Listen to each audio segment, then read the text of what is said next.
malnutrition, undernutrition, and overconsumption, and explain how they're related to micronutrient deficiencies. And then we will talk about water a little bit, to list the functions of water in the human body, to define solutions and the pH scale or the acid-base scale.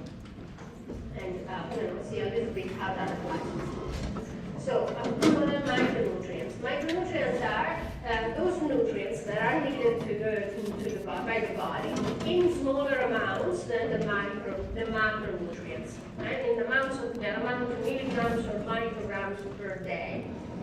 They are naturally provided in adequate amounts by a diet that provides sufficient calories from a variety of whole foods, that is non-refined foods, and fresh fruits and vegetables.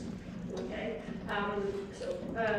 micronutrients are non-energy giving nutrients. They don't provide any energy to the body, but they're needed to permit and support very important physiological functions.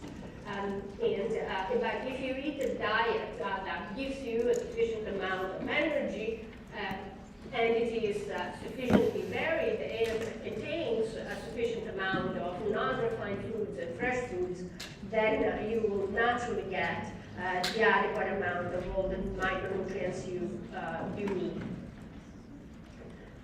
So they do not provide energy to the body. There are two main kinds, vitamins and minerals. So the vitamins are organic compounds that are produced by plants and animals. Some of them are only found in plants. There's one example of a vitamin that's only found in animals, and it's also produced by yeast and found therefore in some fermented foods, which is vitamin B12. Minerals are instead elements. They're not compounds, they're elements, and in fact, we call minerals in nutrition all those elements that the body needs that are not oxygen, hydrogen, carbon, or nitrogen.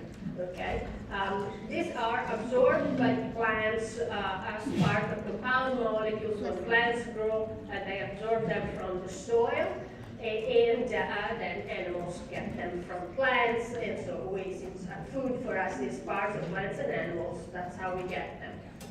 So micronutrient deficiencies, that is insufficient intake of micronutrients from the diet, are one form of malnutrition, right? So what is malnutrition? Malnutrition is inadequate nutrition. And there are different forms of malnutrition, okay? There is, of course, undernutrition, which is not having enough food to eat, which results in receiving insufficient calories and proteins to stay healthy. And prolonged undernutrition leads to severe consequences for your health, and it can lead to death, of course. Then there is a second form of malnutrition, which is in fact consuming too many calories, which is becoming actually prevalent in the modern world as more and more populations undergo the nutrition transition. That is, they change from traditional diets that were affected by scarcity to the modern industrial diet, which provides overabundant foods, but it provides overabundant foods of the refined kind, non-fresh and deprived of fiber, dietary fiber, and very often deprived of micronutrients. So there is a third type of malnutrition, which is micronutrient deficiencies. That is not taking in enough vitamins and minerals, which can occur, and it did, at least in the past, occur prevalently when people suffered from undernutrition, when they did not have enough to eat, and they ate small amounts of only certain kinds of accessible foods, right? So together with receiving insufficient calories and proteins, undernourished people would receive insufficient vitamins and minerals. But with the nutrition transition, with the the industrial diet, it is happening today too frequently that people get micronutrient deficiencies because the food that they are eating is quite rich in carbohydrates, fats, and sometimes even quite rich in proteins, but it is very poor in vitamins and minerals. Because it has been produced and processed in ways that deprive it from vitamins and minerals, and also now we have to add deprive it of dietary fiber too. Okay, so today the World Health Organization and a lot of other public health organizations are very concerned about what's called a double burden of malnutrition, which means being affected by both kinds of malnutrition, undernutrition and overconsumption within the same community, often within the same families, and even by the same individuals in the course of their lifetime. So in fact, it seems that people who have suffered from undernutrition in their infancy or childhood are more prone, they have a predisposition to be more easily affected by diseases caused by overconsumption, especially when overconsumption is accompanied by insufficient micronutrients and fiber. All right, so this is called the double burden of malnutrition. It used to be that the poor were the ones who suffered from undernutrition, and the rich would sometimes overeat and therefore end up suffering from the consequences of overconsumption. Today that is no longer the case. It is in fact disproportionately the low-income groups of population, either in certain low-income countries or regions, or in pockets of poverty or dispossession in wealthy, high-income countries who tend to suffer from both of these forms, or for all forms of malnutrition, and therefore they are affected by the double burden of malnutrition. Because what has happened with the nutrition transition is that whole foods and fresh foods have become more expensive than industrially produced and processed foods. And so people either have problems, financial problems, problems of affordability of the food, or don't have access to a sufficient supply of food for other reasons. They instead find that industrially processed, refined, and overly caloric foods are the ones that are most accessible. They are most affordable and more widely available. So, let's do the exercise. Many people today have diets that provide too many calories, but not enough what?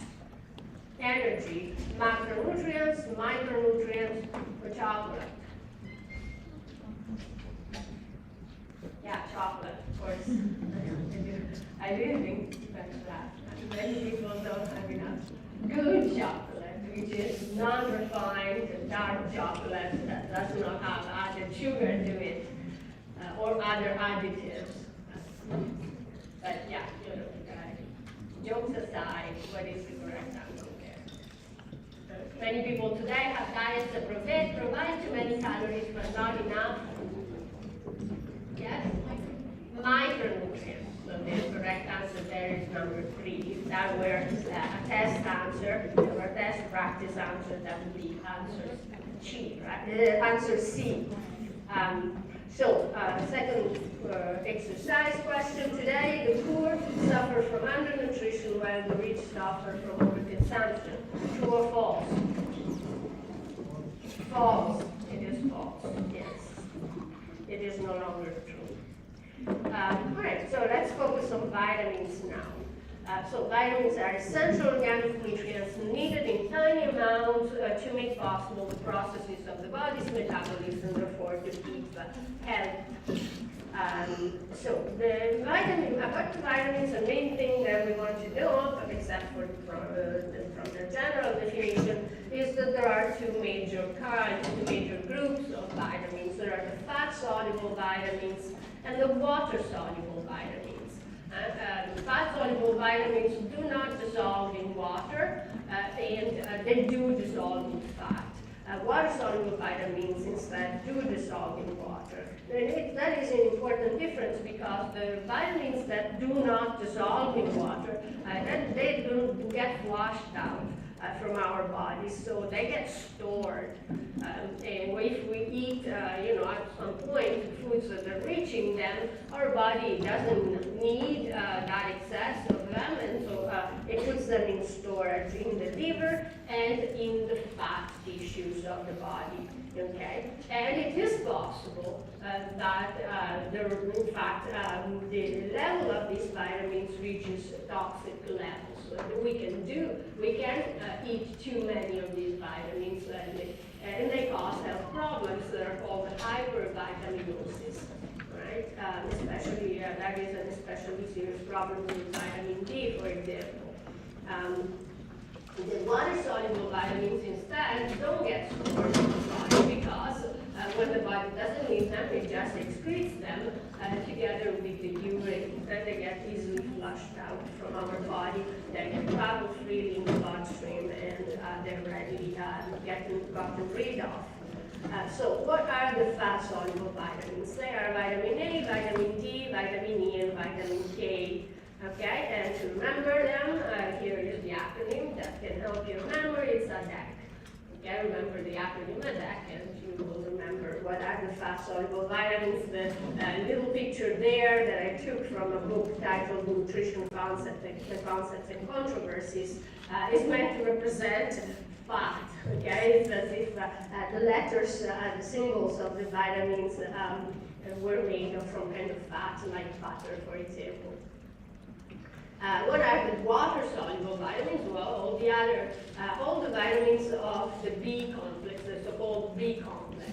And these vitamins have been given names throughout the years, and these names are kind of random because sometimes they were sort of randomly discovered in random order, and then sometimes they were misidentified, or other substances were misidentified as being B vitamins. So the naming of these vitamins is kind of chaotic.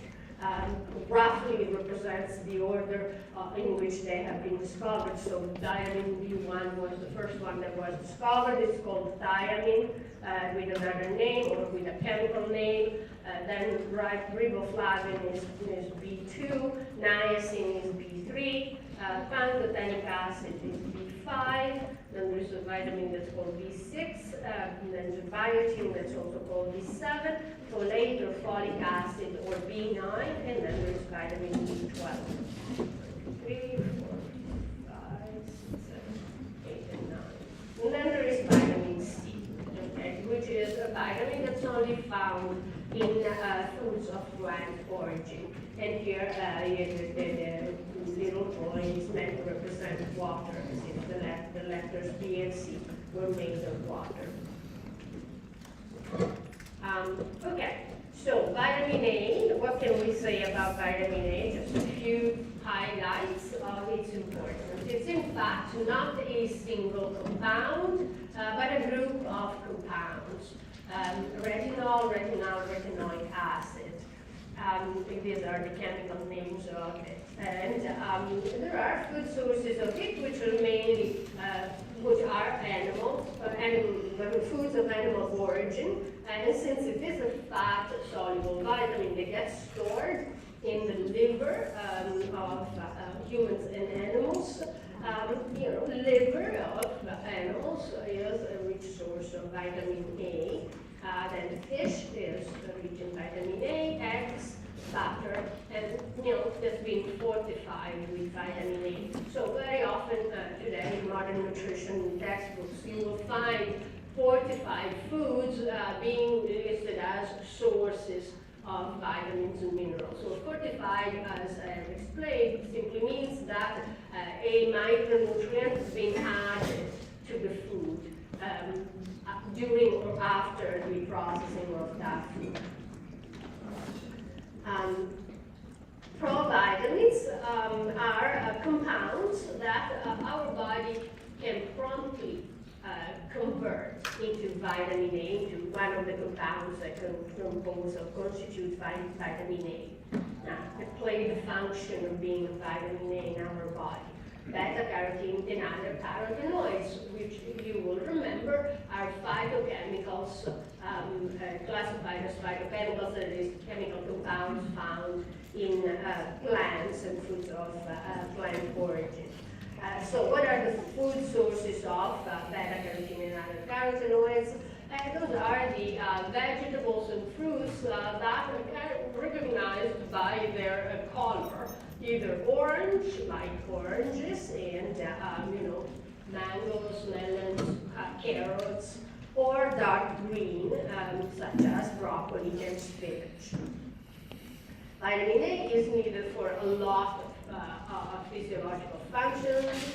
They are very necessary for good vision, for maintaining a healthy and strong immune system, to protect the skin and the inner linings of the body, and to have strong bones and teeth. And they are also necessary for the expression of our genes, so you can understand how devastating a deficiency of vitamin A can be. It affects many of the body system, and it exposes the organism to infections through the weakening of the immune system. Right, so the vitamin A deficiency, which is also called VAD, it's also necessary for reproduction, by the way. So pregnant women, infants are particularly vulnerable to vitamin A deficiency, also called VAD. Let's do an exercise together. If you eat too much fresh fruit, you may overdose in vitamin C. Okay, let me, Doctor, there's something that I forgot to say. When we eat, foods that are rich in provitamin A, like beta-carotene and carotenoids, as I said, the body promptly converts those substances to one of the compounds that form the vitamin A, right? And if the body doesn't need it, it doesn't do the conversion simply, right? And so it's not that the body will keep converting beta-carotene into vitamin A if it does not need it. Anyway, if you eat too much fresh fruit, you may overdose in vitamin C. Is that true or false? It's false. You don't, okay? So don't be afraid to eat the fresh fruits and vegetables. The body gets rid of the vitamin C it does not need, okay? There is a lot of, there are a lot of people who believe, even experts, who very strongly believe in sort of the health protective value of vitamin C, my husband being one of them. So they buy vitamin C supplements in large amounts, and they keep popping vitamin C pills. They impose vitamin pills on their children. That has happened to my children. Within a certain limit, that is not harmful. It is not proven, at least according to the evidence that is officially available, that it does anything good to you, because when the body gets an excess of vitamin C, it just flushes it out. All right, so it has been said, quite communicated effectively, that if you buy and eat a lot of vitamin C pills, all you're doing is making your urine very expensive. You're wasting money in urine. However, if you exceed, if you really go overboard with vitamin C supplements, then it is possible that you even exceed the ability of the body of actually getting rid of it, and so it can become then dangerous. Excessive amounts of vitamin D supplements are toxic. Is that true or is that false? Yes, that is true, all right? So vitamin D is tricky. It's a very special kind. First of all, because actually, it's something that would be probably better classified as a hormone than as a sorry, I realized that I was I told you something very confusing earlier when I was talking about vitamin A, and I was talking about VAD. VAD is, sorry. Okay.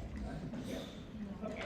No, vitamin D. Vitamin D is a hormone, and it is actually produced by our skin with sun exposure under the action of sunlight, of ultraviolet, or the ultraviolet component of sunlight.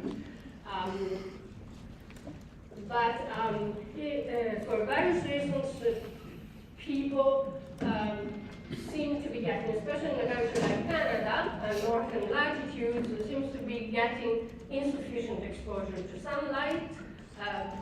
That may be due to the climate, it may be due to the aging of the population because the skin loses the ability to synthesize vitamin D with age. It may be due to use of sunscreen for a number of other factors, because the lifestyles that we lead does not lead us to be outside and expose ourselves to sunlight sufficiently. So it seems that there is a widespread level of vitamin D deficiency in the Canadian population. And the only type of vitamin supplement that's actually officially recommended in Canada is supplementing with vitamin D to try and prevent this detected vitamin D deficiency that's widespread in the population.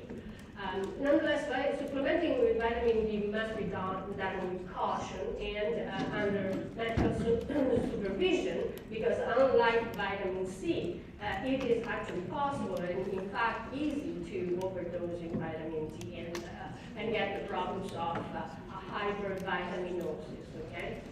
A while ago, I happened to read about a horrific case of a mom who started supplementing her baby with vitamin D drops, having been convinced that, by the supplement industry, that supplementing with vitamins is a good thing, and she was giving the baby too much vitamin D, and the baby started suffering very, very severely from it, until the doctors discovered what was the reason why the baby was not well.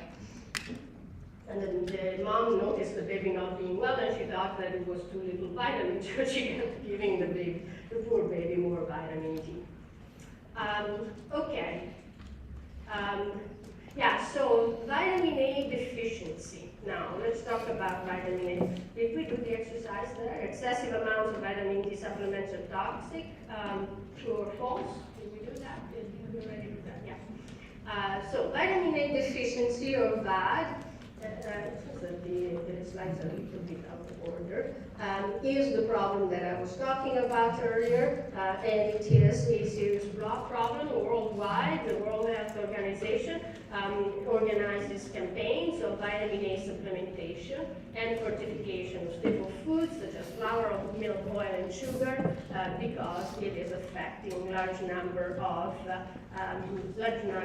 undernourished children and also adults. And blindness, night blindness, and then even total blindness are typically recognized as symptoms of vitamin A deficiency.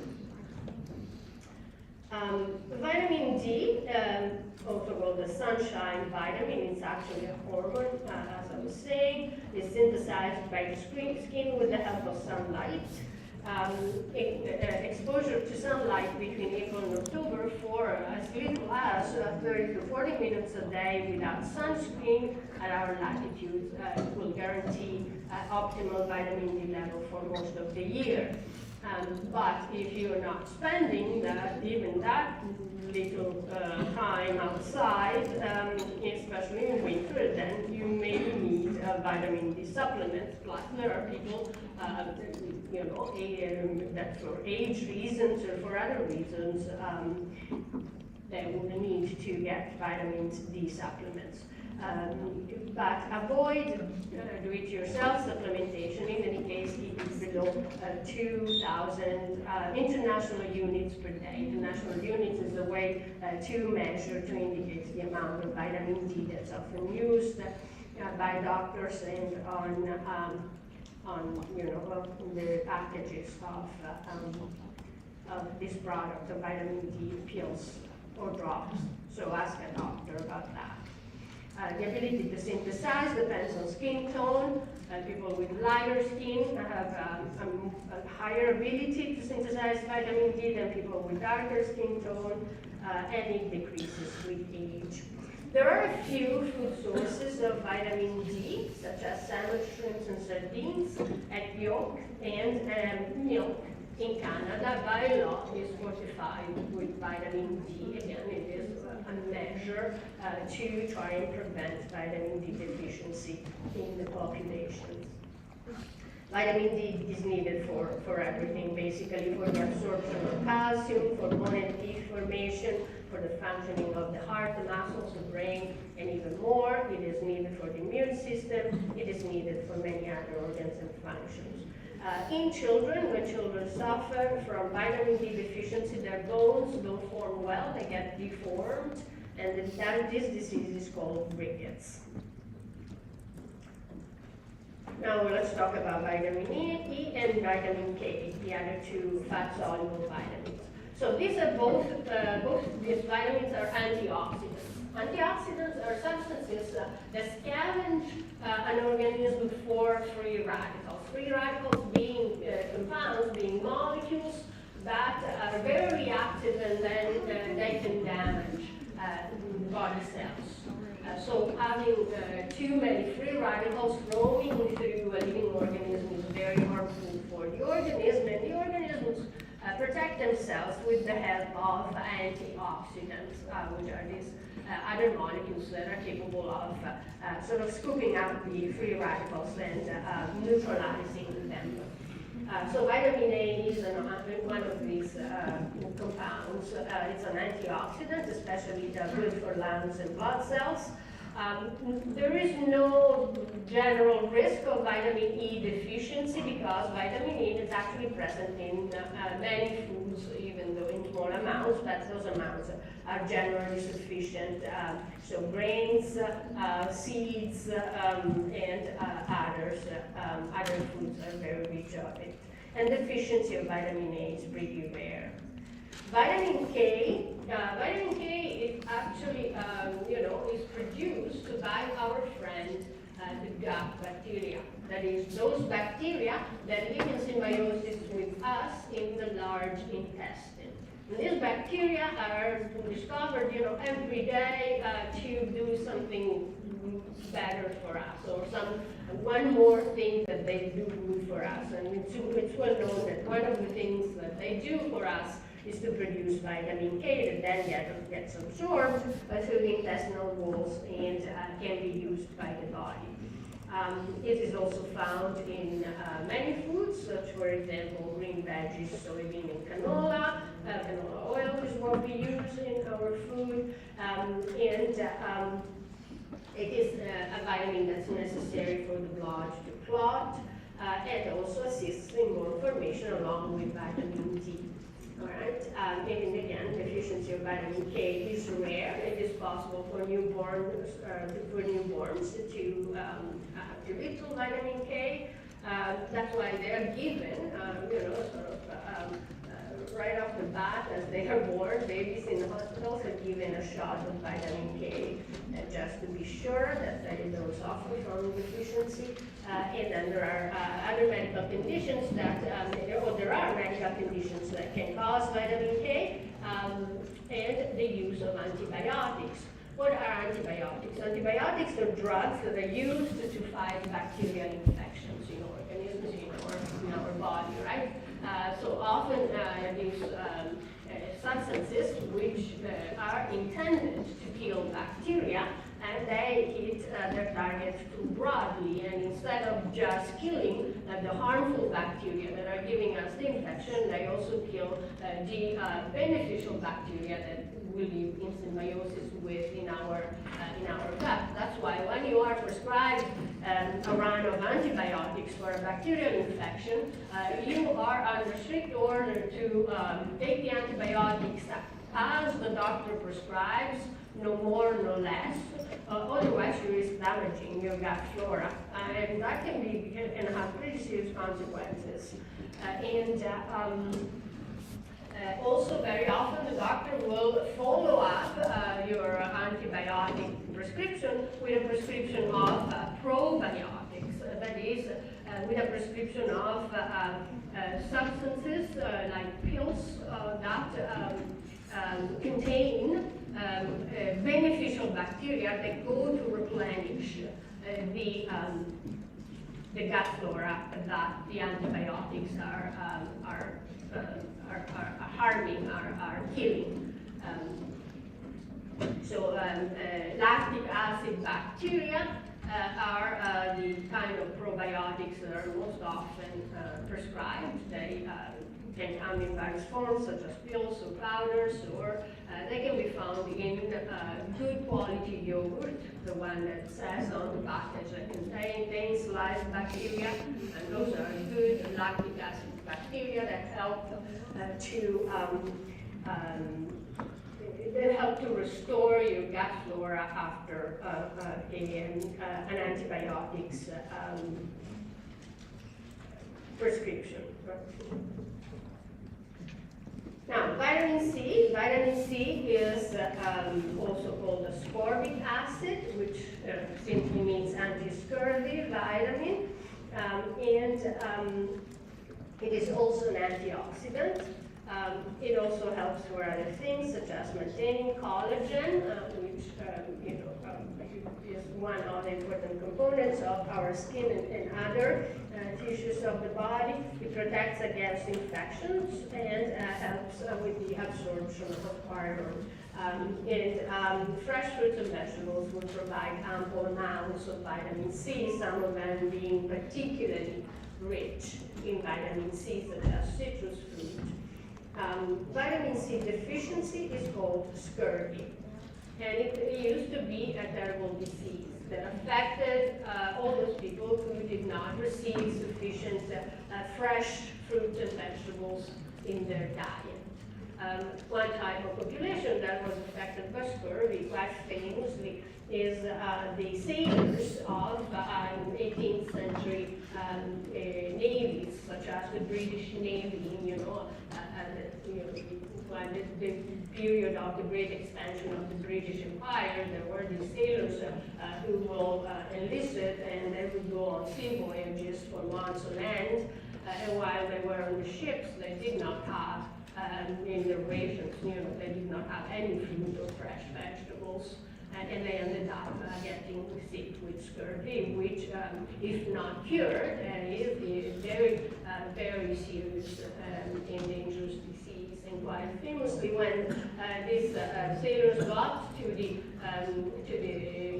North America, for example, and got in contact with the native populations, they were cured by the natives by means of simply, teas made with needles of certain evergreen plants, such as cedar or others. Other than would be simply cured if they had, that there were fresh fruit available for them. So it was pretty well known that it was easy to cure scurvy with this kind of fresh fruits. And so the Navy, before even understanding, before vitamins were even discovered, the British Navy found this sort of a solution to the problem of scurvy by supplying the ships with lime. Now, actually, I think lime was the name that was used for lemon at that time. And so the sailors would get given lemons to either to suck on or to squeeze while they were at sea to prevent scurvy, and that is how they gained, the sailors of the British Navy gained the nickname of limeys. B vitamins are coenzymes, that is, they are substances, they're compounds that help the action of enzymes in the body. Okay, they're found in beans, whole grains, potatoes, asparagus, and many other fresh fruits and vegetables, with the exception of vitamin B12, which is only found in animal food. It is also produced by yeast. Since there are foods that are fermented with yeast, fermented foods can be a good source of vitamin B12. Vitamin B1 is called thiamine. A thiamine deficiency or vitamin B12 deficiency is a terrible disease that's called beriberi. Vitamin B3 is also called niacin, and niacin deficiency is another very serious disease called pellagra. Folate deficiency is a condition that causes inborn disease, or it can cause a series of inborn problems, that is, it affects the regular development of a fetus. What happens, it's called neural tube defect, or neural tube defects, that the neural tube being the sort of embryonic stage of the development of the spinal cord. The spinal cord doesn't develop properly, the spinal cord being absolutely fundamental to the nervous system, and so the baby will develop various kinds of inborn difficulties, problems. So prenatal vitamins typically are supplements of folic acid, folate. Yeah, that's why pregnant women are often prescribed supplements of folic acid to prevent neural tube defects in the babies. Yes. Okay, let me tell you a couple of stories about beriberi and pellagra, and maybe I've already told you these stories, so I tend to sort of forget when I do. Let me know if I'm being repetitive, okay? So the story about beriberi is the following. Vitamin B1 is present in the bran of rice. Did I tell the story already? So brown rice is actually quite rich in vitamin B1, in thiamine, okay? But if you polish the rice, if you refine the rice, that is, you are taking away the bran. You're making the rice look very nice because it will look white and pearly. That is white rice, is refined rice. But by making it pearly, you are also depriving it of a part of the grain that's quite rich in micronutrients, particularly vitamin B1. Okay. White rice used to be like white flour, a food of the rich, because it takes a lot of labor to polish it by hand. It's done by pounding the rice. All right, so it's very time-consuming, and it requires a lot of work. So only the rich can afford it. But when Europeans colonized parts of Asia, where rice is the staple food of the poor, of the lower classes, and the Europeans also imported the practice of refining the rice with industrial machinery. Okay, industrial mills can polish the rice very easily and inexpensively in very large quantities. And so white rice became affordable for the poor. And since it had been a food of the rich up to that point, and it was also the food of the colonizers, it somehow became, in a sort of popular representation, a desirable food, better tasting food than brown rice, easier to cook, easier to store, because it preserves longer, having been deprived from the parts that oxidize more easily. It can be preserved longer. It's also lighter, which matters when you have to trade large amounts of rice, like the European colonizers did, right? It started to become prevalent in those parts of Asia that were colonized, such as India, for example. And so certain groups of people who ended up having a diet that was almost exclusively made of polished rice fell in large number ill with vitamin B1 deficiency, very. And that is how it is known as an Asian disease. Okay? It's not that it was unknown before the arrival of the Europeans. Of course, it wasn't already known, but it became prevalent in certain parts of Asia because of the industrialization of processing of rice and the new affordability of polished rice. The Dutch colonizers in Indonesia became very worried about this because colonial troops, that the soldiers, local soldiers who were hired by the Dutch, fell ill with very. And so they sent teams of doctors to try and figure out what was the cause of the disease, and these teams of doctors had to come back and they were defeated, they couldn't figure it out. This was happening at the end of the 19th century when the germ theory of disease, germs had been discovered, microbes that cause diseases had been discovered, so a lot of doctors were using modern ideas and they thought that there was some kind of germ that caused very bad.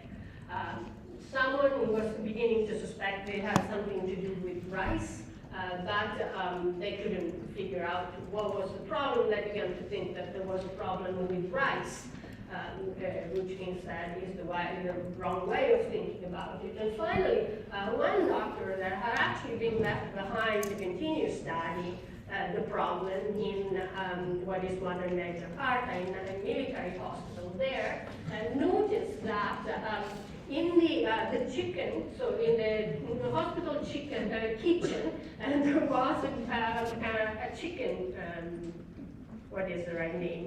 So the cook was keeping chickens for the food of the officers. And when the chicken were fed, the leftovers from the meals of the soldiers, which were mainly white rice, the chickens got a chicken disease that was very similar in symptoms to beriberi. So they got the same disease that the soldiers were getting. But when the cook was ordered, in fact, to stop feeding the chickens white rice because they were not supposed to be eating the same food as the militaries, the cook began feeding the chickens with either brown rice or even apparently with the waste from the polishing of rice, with the rice bran, and the chickens were healed. So the doctor began to understand that there was something in the bran of rice that had the ability to cure beriberi. And so slowly, with this kind of insight, finally they were able to figure out that the disease was due to the deficiency of this particular substance that was present in the bran of rice. And they were able to, in 1912, they were able to isolate the substance, and this was named vinylamine, and then the name was shortened to vitamine, and then it was given the name of vitamin B1. The story about pellagra is a little different, but not that much. So corn is quite rich in vitamin B3. Right? But the corn in the bran of vitamin B, the vitamin in the bran of corn is not bioavailable. Okay, it is there, but the body is incapable of absorbing it unless corn is processed in a certain way. And populations that for centuries had lived with a diet that was based on corn, that is in populations in South and Central America, they had learned how to process corn so that corn would provide all the nourishment that it was capable of providing. And this process is called nixtamalization. It consists of soaking the corn in lime water that is strongly alkaline, before pounding it to produce cornmeal that can be used to make, for example, tortillas. Okay? So there was a traditional procedure that Mesoamerican and South American local populations used before consuming corn. When the Europeans arrived, and they figured out that corn is a very easy grain to grow, and that it would be easy and inexpensive to import it to North America, or to where European settlers were settling down, or to Europe to feed both the poor and also it was used, and it is used today a lot, to feed animals such as cows. They did not bother importing the cultural tradition of processing the corn with it. They just imported the good, they imported the corn. And they started processing the corn in the same way as the Europeans had always processed the wheat, simply grinding it without any kind of pre-processing, without any soaking beforehand. And in that way, the corn doesn't provide sufficient vitamin B3 to the body. And so the poor of European countries and of the United States, for which corn became the staple food, who had very often nothing else to eat than a little bit of cornmeal or a little bit of polenta, and they began suffering a lot from vitamin B3 deficiency, which in Italian was called pellagra, which means bad skin, because it affects your skin primarily in the sense of being manifested by disfiguring of the skin. That's what pellagra, where the name pellagra comes from. All right, and there again, the real cause of this disease to be learned the hard way. Okay, so let's do some review together. What are the fat-soluble vitamins? Yes. A, B, A. Anyone who can help her? Yes? E. So remember ADEK. Okay? A, D, E, K. And what are the water-soluble vitamins? Yeah, what are the water-soluble vitamins? Yes? Yes, vitamin C and vitamin B, all the vitamins of the B complex. B complex and vitamin C. All right. So, how many kilocalories per gram does vitamin A provide?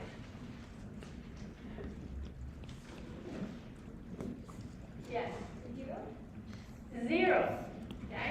So non-energy providing nutrient. Doesn't provide any kilocalories per gram or any even small calories. None of the micronutrients do. What is the cause of the following diseases? Beriberi. Yes. The B1 deficiency. Good. Scurvy?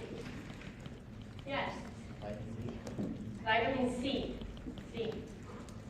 I couldn't hear you well, so maybe you said it and I couldn't hear what you said. Pellagra. B3.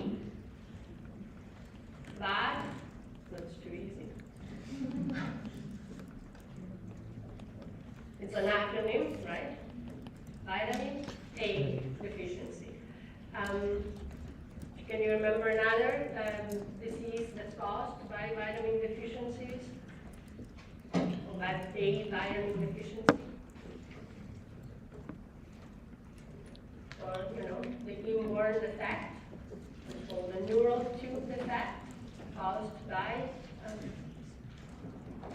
folate deficiency or folic acid deficiency of the mom, the pregnant woman, yes. Ricket, where is it again? Cannot hear you, you're speaking to yourself. So rickets is a disease that affects children who suffer from vitamin D deficiency. Okay, vitamin D deficiency. And in olden times, children used to be given cod liver oil, which was apparently horribly tasting to prevent rickets because it's rich in vitamin D. My mom still tells me that she cannot eat fish unless it's super fresh because it reminds her of that horrible fishy smell of cod liver oil that she was given when she was a child.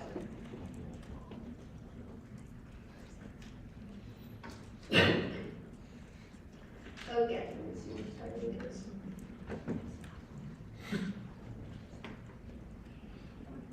Okay, let's do minerals quite quickly and then we'll go for a break.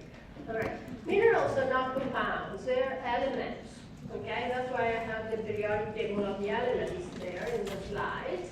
And to highlight what are the minerals that we need as nutrients.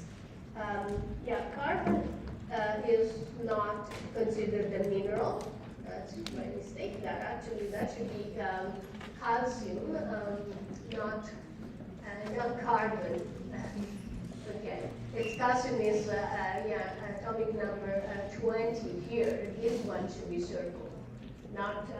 I don't even have the cursor to show you. Okay, so that's a mistake. Carbon is not a mineral. It is an important element for all the macronutrients, but not classified as a mineral. It's calcium number 20 that should be circled there. I will fix the slides in the break. But then we have phosphorus, and then we have magnesium, and then we have sodium, and then we have chlorine, which is in the body so always as part of compounds, very often, almost always as a ion, and the ion of chlorine is called chloride. That's why when chlorine is listed among the minerals in nutrition, it gets the name of chloride. And then there is potassium. The trace minerals, the difference between major minerals and trace minerals is that we need the major minerals in larger quantities and the trace minerals in smaller quantities. But we need them, to be healthy. Iron, zinc, iodine, selenium, fluorine, also like chlorine, always in the form of an ion in compounds, but then the ion is called fluoride. And then we have sulfur, chromium, copper, manganese, and molybdenum. Okay? We don't need to memorize the entire list, but you do want to memorize some of the most important ones. And so everyone knows that we need calcium and phosphorus primarily because they are primary components of bones and teeth. For the formation of bones and teeth, we don't only need calcium and phosphorus, but also, as we have seen, various fat-soluble vitamins. Iron is very important. Is a component of hemoglobin, which is a molecule that's found in red blood cells that transports oxygen to all the cells of the body. Sodium and potassium, they are needed for the balance of fluids in and between body cells and for the functions of muscles and nerves. Chlorine in the form of chloride ion and magnesium, which serve our metabolism, and zinc that's needed for the health of our skin, of our nervous system, immune system, reproductive system, and more. Let's conclude with the exercise. What is a micronutrient deficiency? Then there is, well, we need to talk about water and the pH scale, but we'll do that after the break. What is a micronutrient deficiency?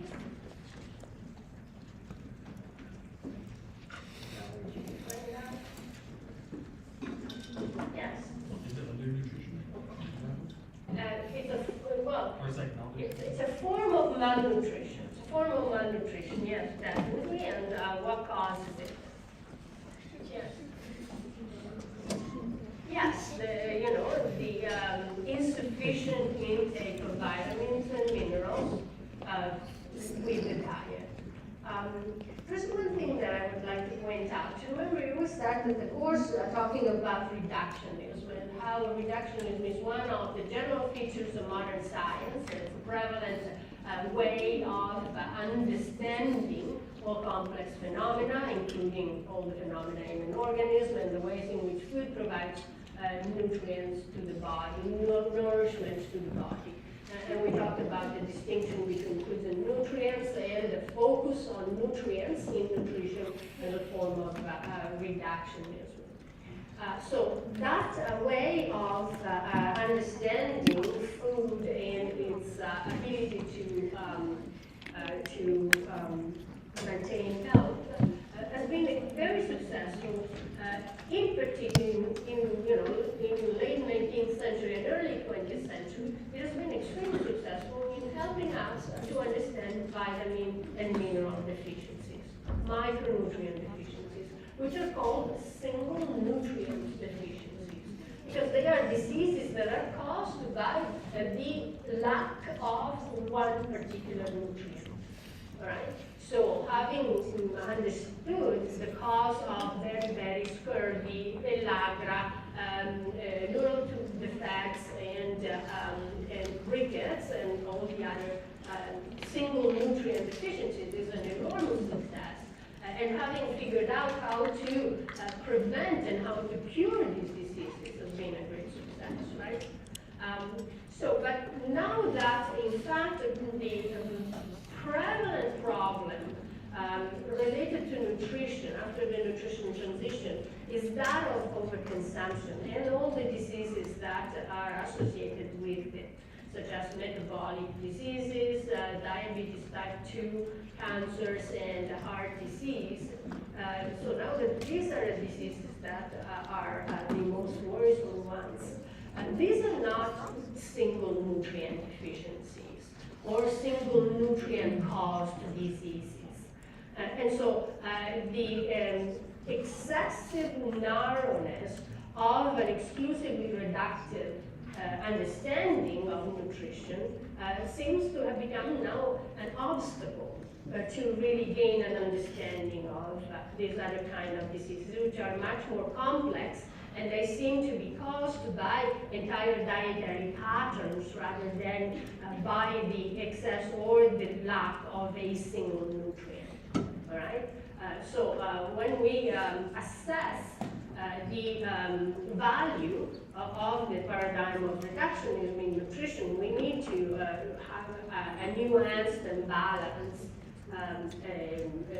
perspective on it and understand that while it has been very effective in tackling single nutrient deficiencies, now it is instead overly limited and overly narrow to understand this entirely different type of diseases that are associated with overconsumption. Okay. Now, let's conclude this first part with this exercise here. Is the following statement correct? And this is to help you to avoid a confusion that it's kind of a slippage of language if you want, but it is common. Because they eat large amounts of milled rice, milled meaning polished, refined rice, white rice, Asians are still prone to beriberi. In older versions of the textbook, that was something that was there. Is that correct?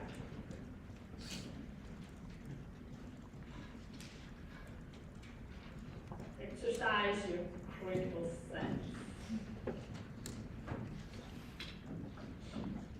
So let me, so as you know, when you're hesitant, maybe you know the answer, but you're afraid of giving it. I use this example to help the students here. My father is an old Italian man, and he loves his risotto. He really likes it, so he has risotto, as often as possible, all the different condiments and sauces. So he eats a lot of white rice. You need white rice to make risotto, right? You don't make real risotto with brown rice. Does he get very berry? No, he doesn't. He does not. So how is that? Is there a difference between Asians and my father? That's what, old racist doctors thought, by the way. Yes. Yes, he has a lot of other stuff in his diet. Did I understand you correctly? Yeah. He eats a lot of other stuff. He eats meat, he eats fruits, he eats, bread, and so on. Right? So he's getting his vitamin B1 from all the other foods that he has in his diet. It's not rice, it's not polished rice that causes beriberi. It's not having enough vitamin B1. And polished rice is not a source of vitamin B1. So if someone is poor and they can only eat white rice, they will suffer from beriberi. Okay? Okay, time to take a break. Please do feel free to rest, move around, meditate, do whatever you like to do. I'll see you in 10 minutes.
is, we have to wait for a few minutes.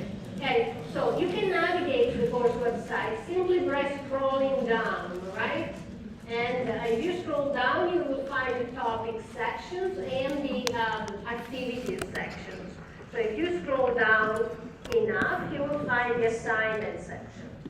And if you go to the assignment section and you scroll down, you will find the assignment file, which is there. So you download that file that contains the questions, and you will add your answers to that file. You will save it as a Word file, which is the same format in which you download it. And then when you're done answering the questions, you upload it in this module here, which is a Turnitin module, all right? As I said last time, you can resubmit multiple times in assigning the module, in the Turnitin module, up to the deadline. After the deadline, once you have submitted, you cannot resubmit. But at any rate, when you submit your assignment, be sure to take a screen. You will see a pop-up window that is a receipt that tells that the system has received the assignment. Okay? Take a screenshot and keep it. Because, 99% of you will not need that receipt, but there may be a case in which, for whatever reason, you need to prove that you have submitted that assignment. And if you tell me, oh, but I submitted the assignment, and you have no proof, and I cannot see the assignment, there is no trace of your assignment anywhere, I cannot believe you, okay? So if you have the receipt, then you have evidence that you have submitted it, all right? So do take the screenshot of your submission receipt, and so that in case it is needed, you have it. Doesn't happen. In my experience, it's never happened that a student submitted the assignment and then the assignment mysteriously disappeared. If the assignment is not in Turnitin, it's not been, that's not been submitted.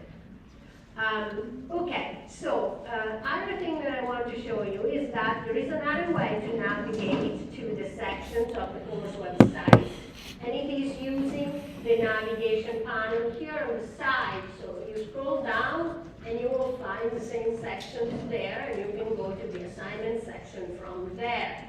That's another way in which you can do it. And then there is one thing that I will want to do, just in terms of practicalities. If we go to the assignment section, so you know, I've closed it. I've posted, no, this is not accessible for you, but, where is it? Sorry, I had a demo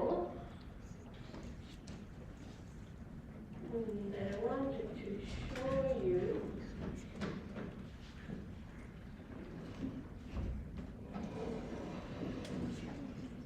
Just give me a second. I'm using, my neck is getting strained. I need to find what I'm looking for.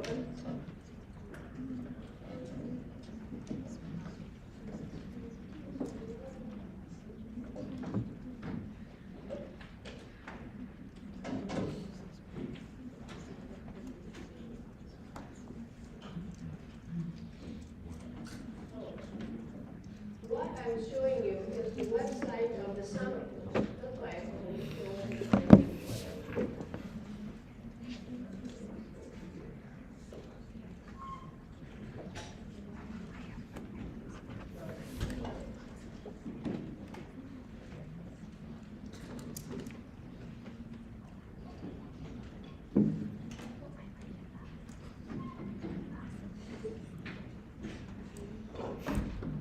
Okay, so here I have a demo file that I want to use to show you what your answers should look like. This is the assignment file, all right? Okay, an important thing that I need to make clear is that even though the assignment is divided into 4 parts, these 4 parts don't correspond to the 4 units of the course. It's just an unfortunate choice that I made of dividing it into 4 parts. But it's not that part 1 is about unit 1, part 2 is about unit 2, or part 3 about unit 3, and so on. All 4 parts refer to all 4 units of the course. So you have to complete all the readings and all the videos for units 1 to 4, then you're ready to do the assignments, okay? So the fact that there are part 1, 2, and 3, and 4, it doesn't correspond, it doesn't map onto the units of the course. This is the first question. For the first question, what you have to do is to fill the empty boxes in the table here, in table 1, the colored empty boxes. So I have filled the first 2 rows with random numbers. Of course, these numbers are not correct. They're just there to show you what the numbers should look like. So you have to round off the metabolizable energy values that you input there to the second decimal digit. And then you have to follow up with the correct unit there, okay? And you have to know what's the unit of measurement of energy and put it there. For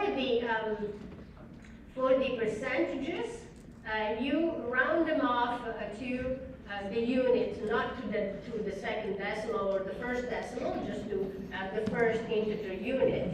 So you will have 33%, not 33 point, 33% or 33 point something, just 33, round them off correctly, and those are percentages. And it has come up, before class and during the break, that for many of you, when you calculate those percentages, they don't add up to 100. I am not sure why that is happening. To me, they do adapt to 100, the correct numbers, that is, not the random numbers that I wrote down here just for demonstration. So I have to investigate what is it that you're doing differently from what I've done, and if there is an error somewhere, and if I figure out that there is a possibility of an error, or if there is something that all of you need to know about this running off situation, I will send a course announcement to all the class to explain, all right? After you have completed the table, there is a second part of the question that you have to answer not in numbers, but in words, all right? Which is this part here. Does the sandwich provide an adequate distribution of macronutrients according to the dietary reference intakes for macronutrients explained?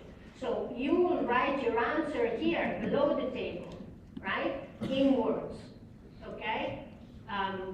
Just add your number to the file without changing anything.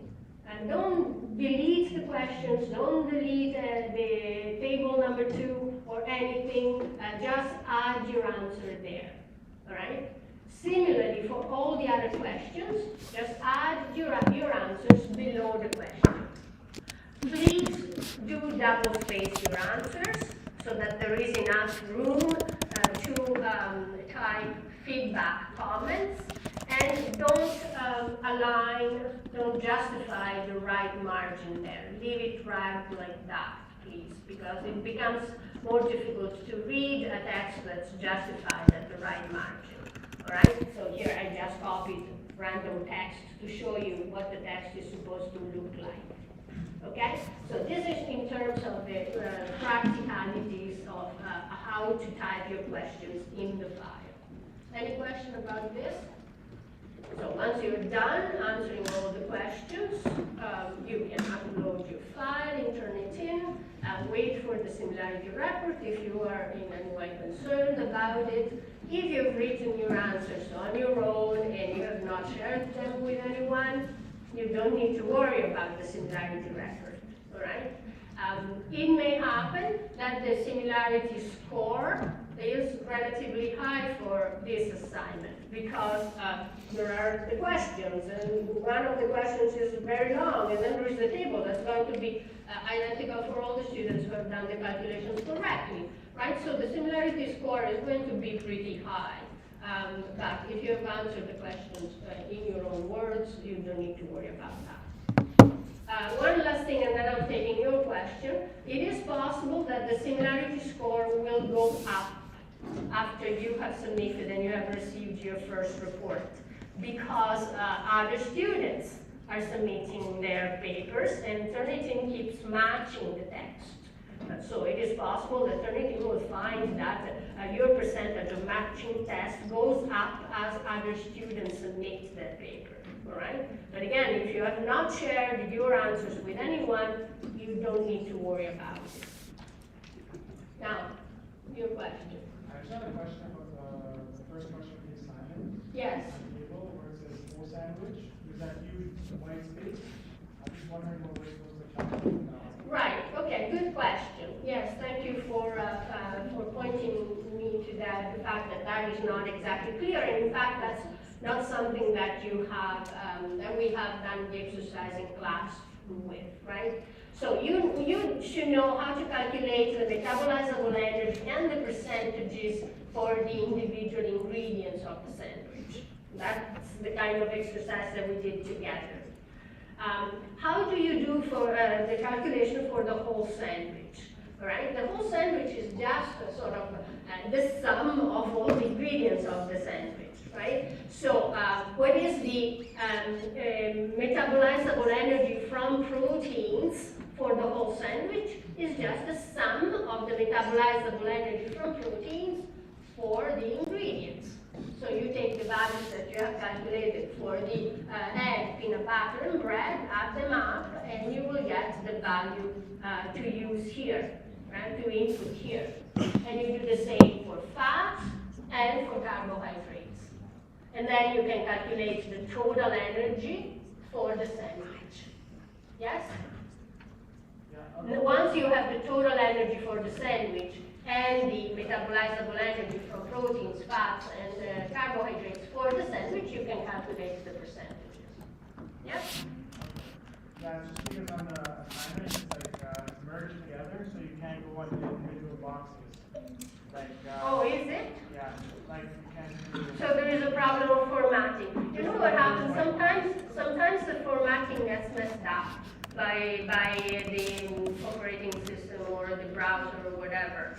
So if you have a problem of that type, send me an email and I will check. Normally I see no problem in the file. But if there is just a problem with software like that, I'll do what I can to help. So the time you can use that version, like possible. Unmerge them, yes, if you know how to do that, just unmerge them, yeah, unmerge the two cells. There was a question here first, and then I'll take yours. So just to clarify, the white space, like you don't have to. No, the white spaces are whited out because you don't have to do anything there, just the colored ones, okay? The boxes in the colored parts. That's why I whited them out. They round up to 100, I don't understand, because all three numbers are rounded up. None of the numbers are rounded down. Doesn't seem to be like that to me. Okay? So do please send me your calculations, so I can take a screenshot or come up to class and we'll check I together. have another class Okay, send me an email, send me a screenshot. Okay, it's possible that I made a mistake, I'm not the poll, doesn't make mistakes. Yeah. Can you please speak louder? I have a question from part two. Yes. It says, 20 companies from a Sonic video, like, what are those videos? All right, where are the videos? I'm not sure why I'm getting that question. You're not the only one who's asking me that. But I told you at the beginning of the course, okay, so I'm closing this, well, let me minimize it and let me go back to the course website. Whatever happened here. I'm not sure why I lost. Just give me a second. Oh, these computers are just making life difficult.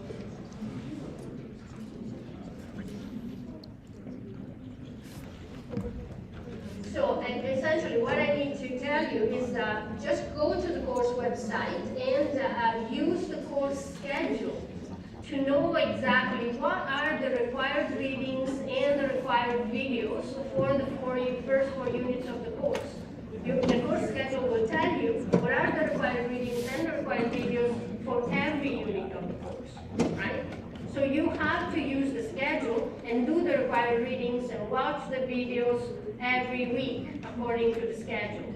And if you do that, then you will know what is it that you have to use to answer the questions in the assignment.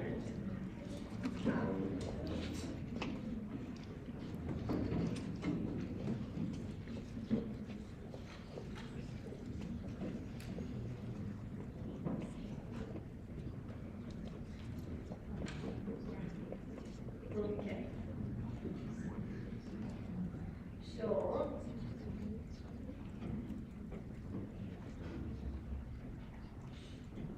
all right. So if you scroll down and get past the part that talks about the textbook, you will find the course schedule right there. And it is really perhaps the most important document for the course. It tells you every week what are the required readings and what are the required videos.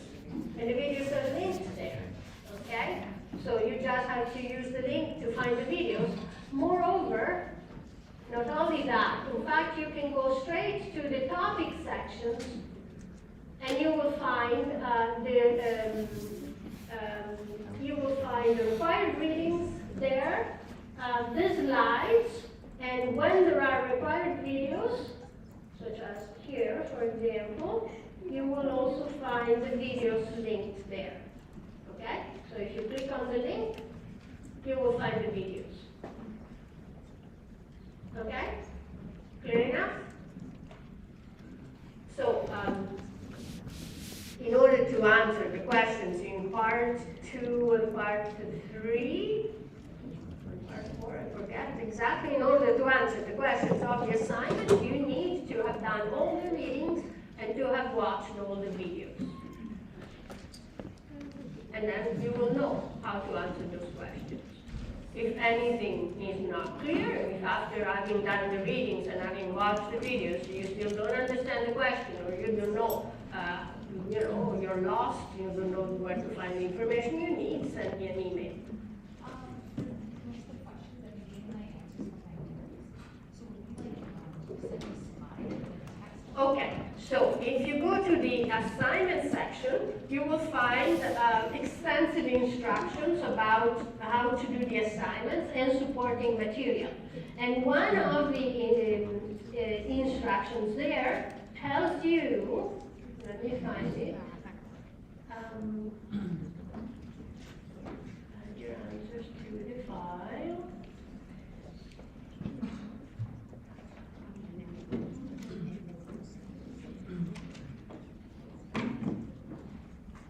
Since the assignments are based exclusively on course material and assigned resources, the answers must not contain direct quotations and referencing is not required. Okay? So you must not use external resources. Don't go on the internet looking for answers or parts of answers. Okay? The internet is the Wild West. You may end up finding incorrect information that doesn't really align with what we're learning in the course. If you're not familiar with the course content and you take information from the web, you will end up using strange language. You will end up having to sort of paraphrase things that you don't fully understand. And that is what will get you either in trouble if you copy or paraphrase too closely from an unacknowledged source, an unauthorized source, or will get you a very low grade. All right? So use course material. The assignment is designed to be done and to allow you to show your knowledge and understanding of course material. That's the purpose of the assignment. All right? And you will get a good grade if you show your knowledge and understanding of course material. not if you show that you're capable of Googling the question and finding a random answer in some random website, all right? So don't use external sources, use the course material, and if after you've done the readings and watched the videos, you have trouble, you're encountering some difficulties, there is something that's not clear to you or something you don't feel sure about, then email me and I will help you, okay? So to repeat once more, referencing is not necessary because you are only using required material. Another question that's quite frequent is, the videos, I watched all the required videos and none of the videos talks about experimentalism or reductionism. No, the question is not, what does the video say about experimentalism or reductionism? The question is asking you what you know about experimentalism, what you have understood experimentalism and reductionism are, and to show that you have understood, you should be capable of finding an example of reductionism and of experimentalism in the videos, even though those words are not mentioned in the videos, even though the videos are not about reductionism and experimentalism. All right? Okay. 5 questions that I've received. One is about carbohydrates. So there's a question about the different types of carbohydrates. What are the different types of carbohydrates? Well, there is that's the part of the course that I did not have time to lecture on, and I posted the recorded slideshow. So do watch the slideshow and use the content of the slideshow along with the readings on carbohydrates to answer that question. The answer, the general answer to the question, what should we put in our answer is what you are learning in the course about carbohydrates. What have you learned from the course? There are 2 types of classification of carbohydrates. One is the molecular classification, the other one is about digestibility, digestible carbohydrates. So that is what you have to put in the answer, okay? The question about fats. What are the different types of fats? All right, so pay attention. The question uses the term fat in the way that I said when I explained fats. That is, for us, fats are triglycerides. So the question is not what are the different types of lipids, but it is specifically about fats, that is, triglycerides. What are the types of triglycerides that you have to talk about? They are the types that we talked about in this course and that are explained in the readings and in the videos. Also, I want you to be careful when you start the answer to distinguish between fats and the molecular building blocks of fats.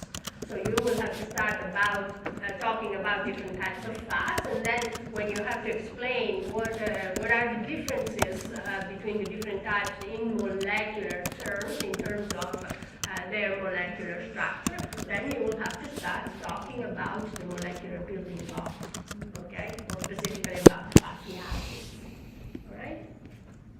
And so then talk about all the different types of fats that we studied in the course. Am I forgetting anything? Is there any other question that you may have that I haven't answered yet about this science? Now is the time to ask. We can ask about the digestion of the different macromolecules. Right. We shouldn't include the absorption process. Right. So you should be able to distinguish between digestion, which ends with the absorption, and metabolism, which is what happens to the molecules from foods that have been absorbed after absorption, right? So there is one part of the assignment that's about digestion, and in those answers you get to the point of absorption, and that's the end. And then there is the part that's about what happens to the molecules after they have been absorbed, and that's about the metabolism of the macronutrients. All right? Okay, any other questions? All right, so remember that, you know, I'm here to help you to succeed. You will succeed if you demonstrate knowledge and understanding of course material, not if you demonstrate that, you know, that you are an expert web browser. If at any point you are encountering any kind of difficulty, please do get in touch with me, but do so before submitting the assignment, before the deadline, that is, and most importantly, before getting a grade. Don't come to me when you got a grade that you don't like, telling me that you had some difficulty doing the assignment, right? Okay.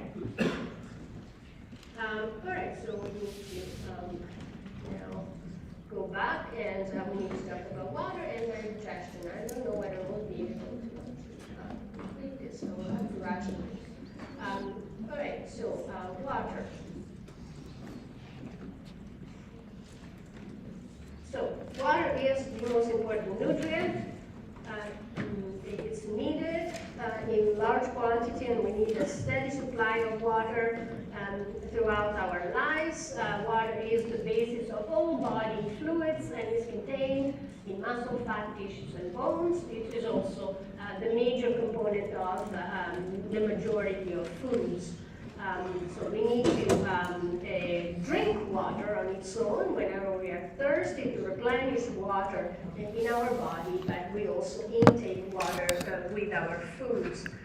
Here is a sort of a figure that is meant to represent what is the body composition of a human. Okay, about 65% of our body are made of water. And of the remaining, sort of 45, 35%, about 15 to 30% is lipids, about 15% is proteins, and the rest is minerals. There is a minimal amount of carbohydrates that's not even represented there. Water is so important for living organisms because it's a solvent that is needed to make biochemical activities occur.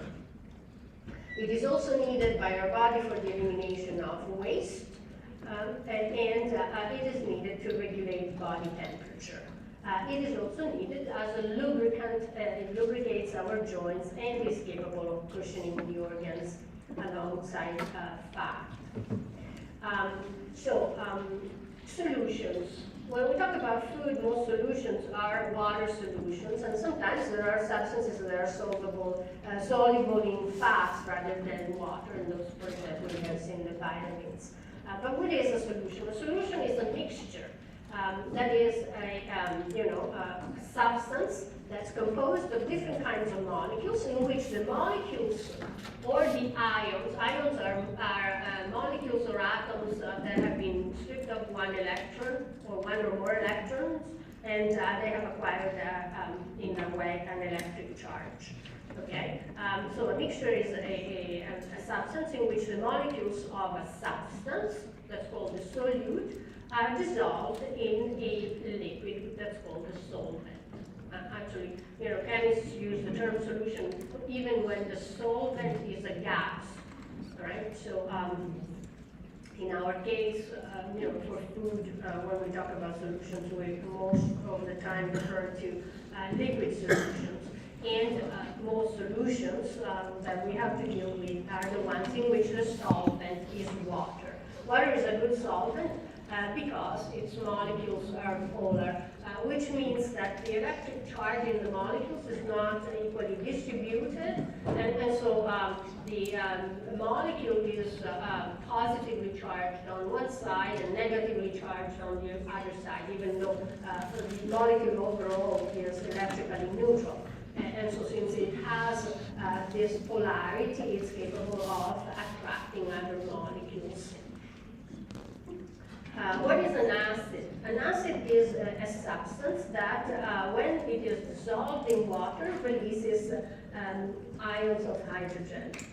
Hydrogen, from which the only electron that hydrogen normally has been taken away. And so ions of hydrogen are also also called protons, and they have a 1 unit of electric charge. Okay.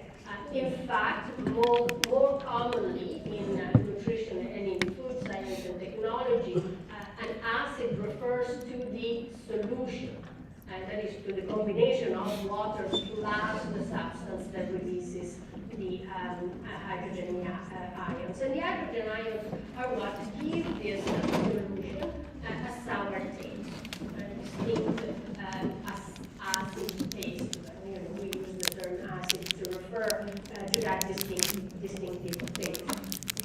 There are other solutions that instead have the opposite property, that is, they are solutions in which the substance, the solute, accepts the positive hydrogen ions, and those are called bases or alkalis. How do we measure the acidity of a substance, whether a substance is acid or basic or alkali? Okay, we use water as the standard. Okay, pure water is neither acidic, it's neither an acid nor a base. It's considered to be neutral from the point of view of acidity, but for reasons that are too complicated for us to explain here, we'll just accept it as a fact. The measure of acidity assigns the number 7 to water. Okay, the measure of acidity is called pH. And it's a way of measuring what is the concentration of hydrogen ions in the solution. And the water, which is considered to be neutral, is assigned a pH of 7. pH of 7 means neutral. Every substance that has the same neutrality as water will have a pH of 7. Since most foods are made primarily of water, most foods have an acidity that's close to the acidity of water, or they are slightly acidic. There are, I couldn't find any food that's actually basic, other than egg white. Egg white is the only food known to me that is basic and not acid or slightly acidic or neutral. So I have represented a few common foods in the scale there, except for the ammonia at the right end there. That's not a food, it's actually a poison. It's used for various purposes such as cleaning. Don't eat or drink ammonia or any other substance that is so highly basic as ammonia. As you can see, acid substances have a pH that's lower than 7. Yogurt has a pH, the different types of yogurt have a higher or lower acidity, but it is roughly around 4.5. Lemon juice is actually slightly higher than 2. It's around 3. Vinegar is about 2.5. Again, you have stronger or milder vinegar, so these numbers that I'm giving are very approximate, just to give you an idea.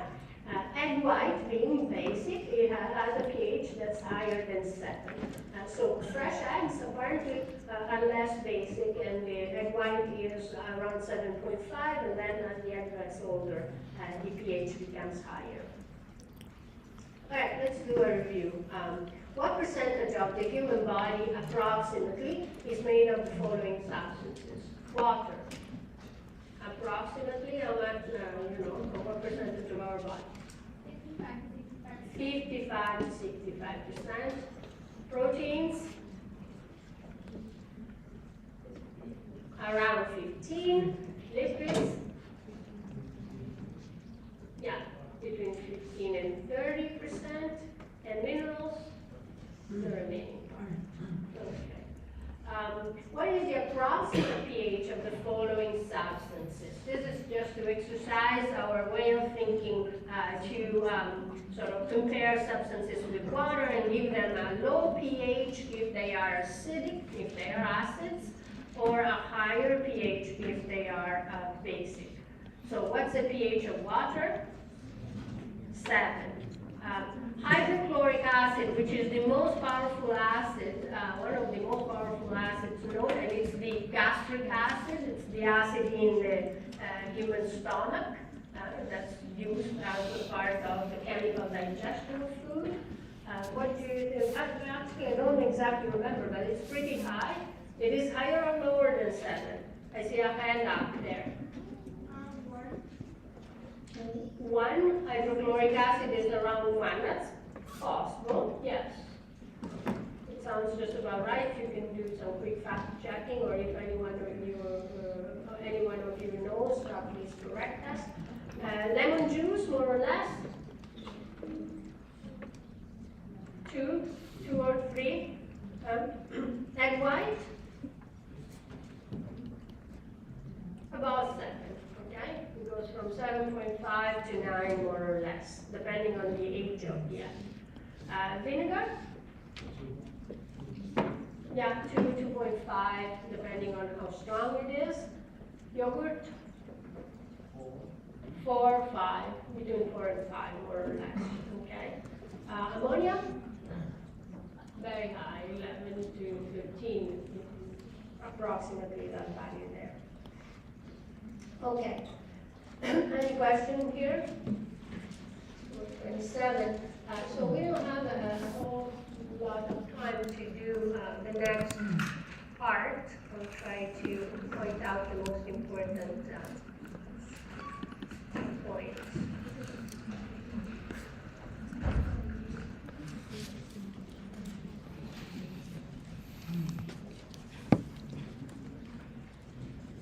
Food in the body.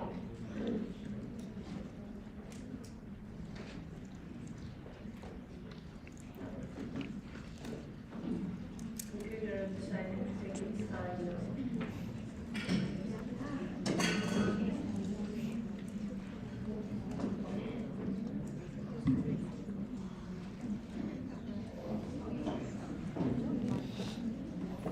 Okay.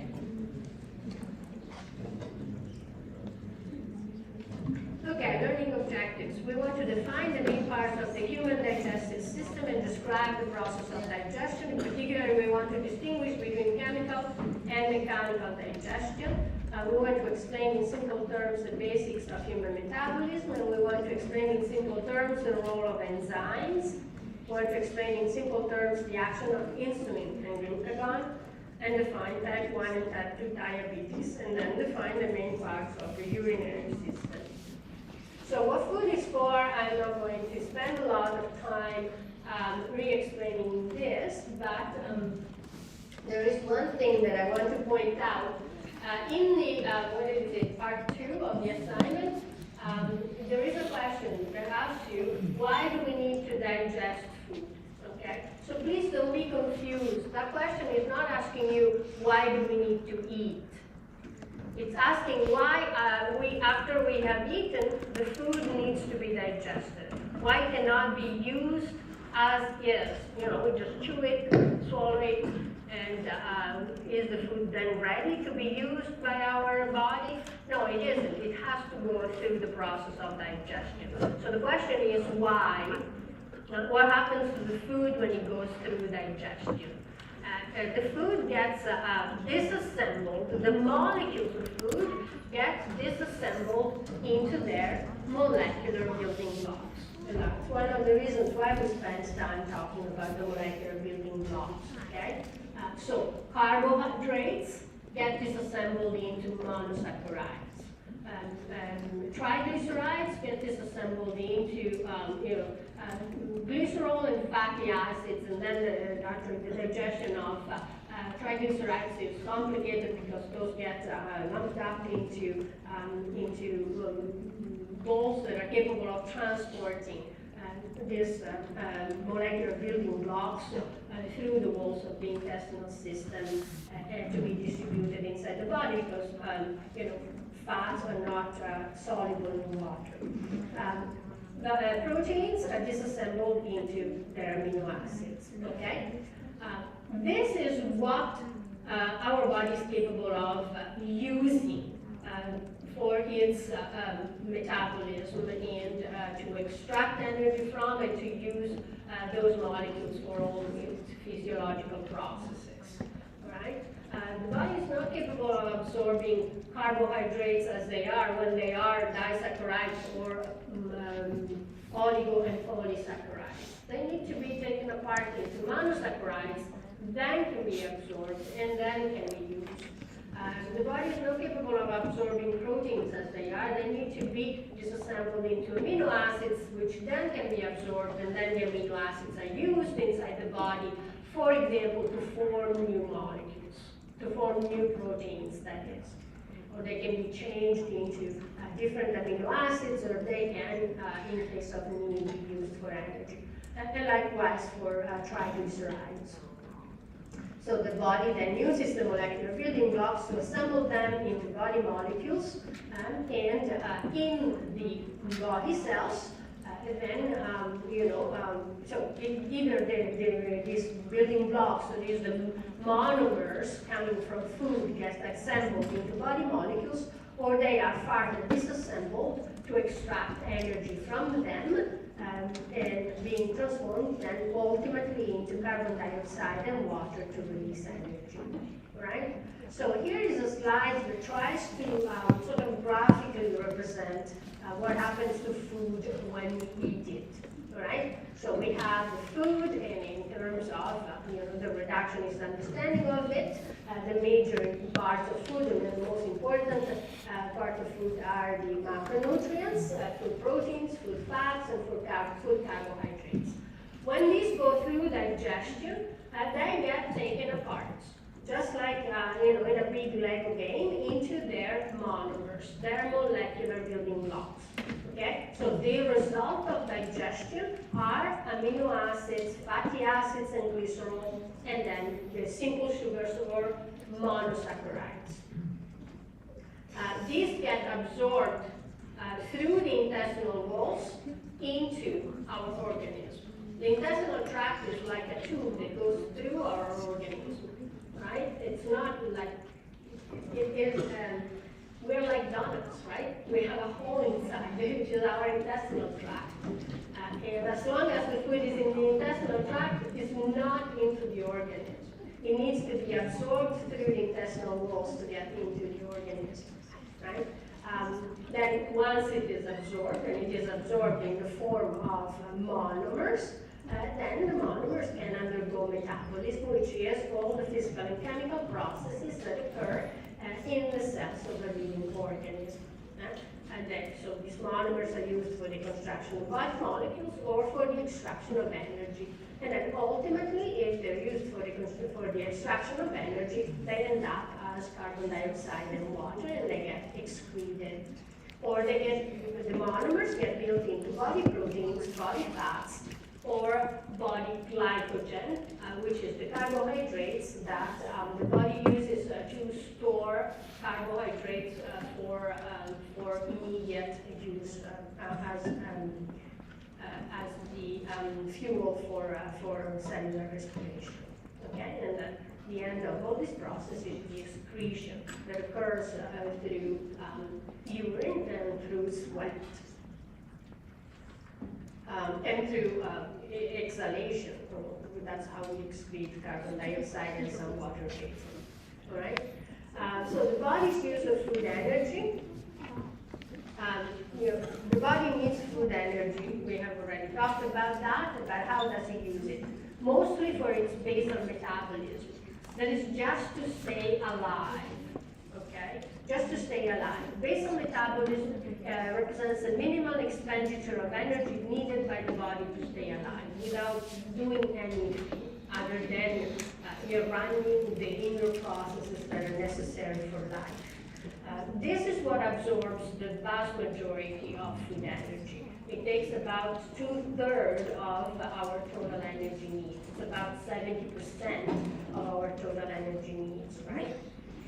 Basal metabolism changes throughout our lifetime. It does change with age. Most importantly, it's highest in the first year of life, and then it's more or less stable between the ages of 20 and 50, and then it declines up to 50. That's why, people who are aging, if they keep eating the same amount of food and they maintain the same level of physical activity, because their basal metabolism requires less energy than it used to. It's one of the experiences that everybody goes through. Of the energy that we use, most is used by our brain. Our brain is really energy hungry. It is an organ that's incredibly complex. It uses about 20% of all the energy that we need. Liver, heart, and kidneys, the vital organs together need about 38%. The body fat is the part of the body that uses less energy. Okay? So people who do have a high percent of body fat, they tend to have a lower metabolism than people who instead have a lot of muscle. Muscle requires more energy than body fat. Physical and mental activity requires energy, and it will require a percentage of the total energy expenditure depending on the level of physical and mental activity. And then some of the energy is necessarily spent to digest the food. That's called the thermic effect of food. It's about 10% of the metabolizable energy from food. A little energy is used to maintain the body temperature when the environment is too hot or too cold. Okay. Metabolism gets very complicated very quickly. We are going to say just a few basic things about metabolism. I've already defined what it is. It is what's necessary to maintain basic life functions, build new molecules for the body organs, tissues, and for other needs, to keep warm, to use muscles for physical activity. So that is just a rundown of the major parts of metabolism, major purposes of metabolism.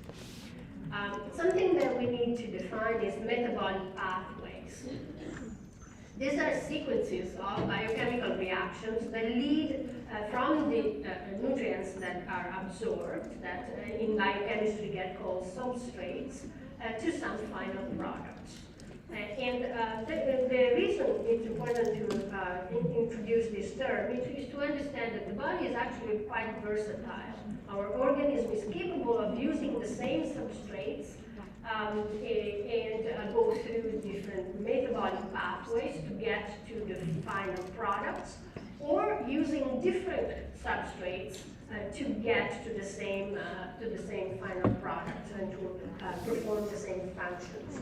And how does the body switch from one sequence of reactions to another, or from one type of input with one sequence of reactions to another? It's through the use of enzymes. And specific enzymes are what activate or deactivate specific metabolic pathways.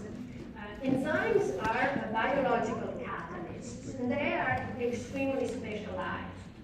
That is, each biochemical reaction has its own enzyme, like a key in a lock. And if the enzyme is not there in the organism, that reaction doesn't happen.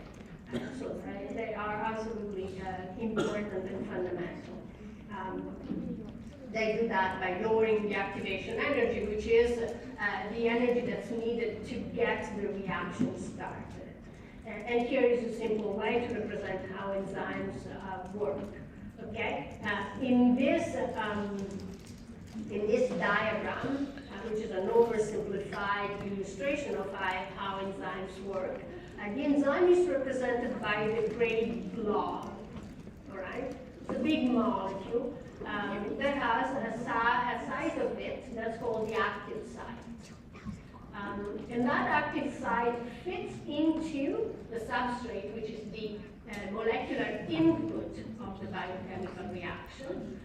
What we have called the reactant, or one of the reactants of a chemical reaction.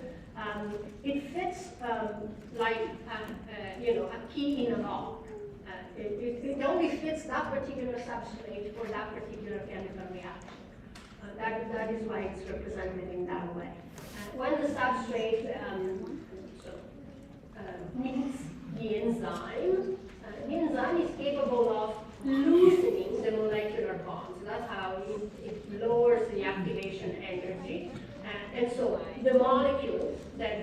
otherwise be stable and not be ready to be taken apart, becomes ready to be taken apart. It becomes looser, and there are two pieces of it that separate.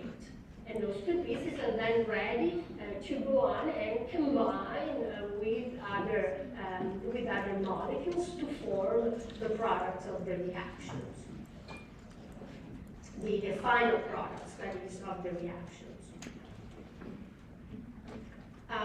Okay, so let's do the exercise together. Which of the following molecules are absorbed and metabolized by the body? A, triglycerides, B, proteins, C, amino acids, D, polysaccharides.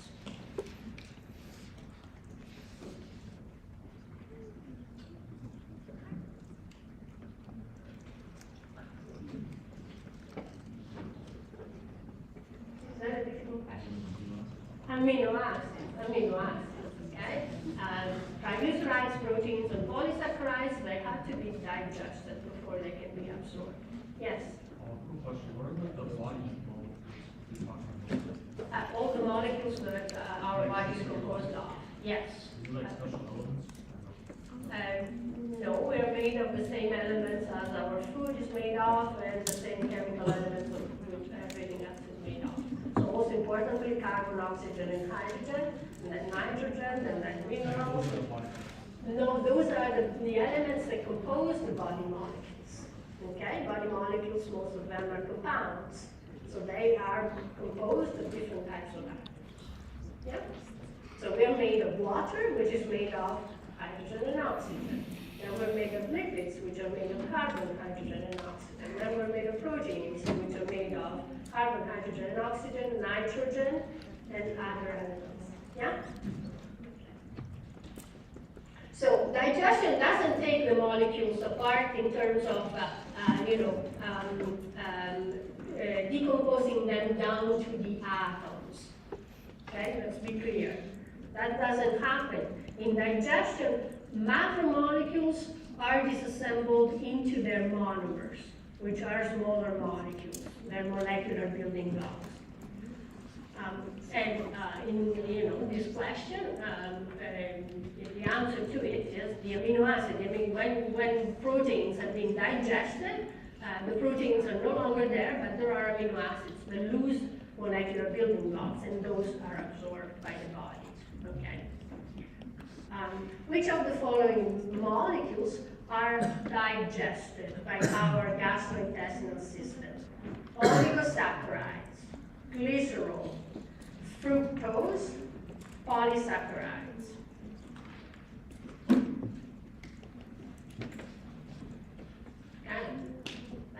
Here. Just give me a way out of that. Understanding what digestion is for.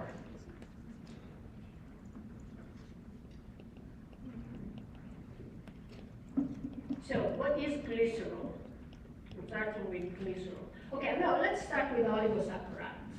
So we can talk about, refresh our knowledge of the classification of carbohydrates, different types of carbohydrates. So oligosaccharides, from the molecular point of view, are what? Yes. Yes, they are carbohydrates that are composed by a certain number of monosaccharides, between 3 and 10. Okay? When we have carbohydrates that are composed of 2 monosaccharides, what do we call them? Double sugars or disaccharides. When we have carbohydrates that are composed of more than 10 or more monosaccharides, what do we call them? Polysaccharides. That's right. Oligosaccharides are composed of 3 to 10 monosaccharides. Are they digestible or indigestible?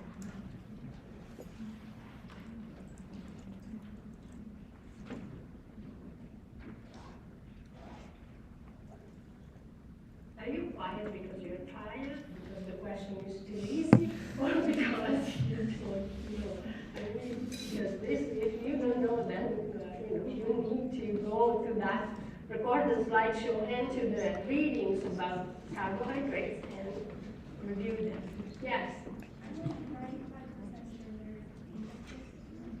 yes, you should be 100% sure that they are indigestible, okay? And those are part of the dietary fiber, the indigestible carbohydrates.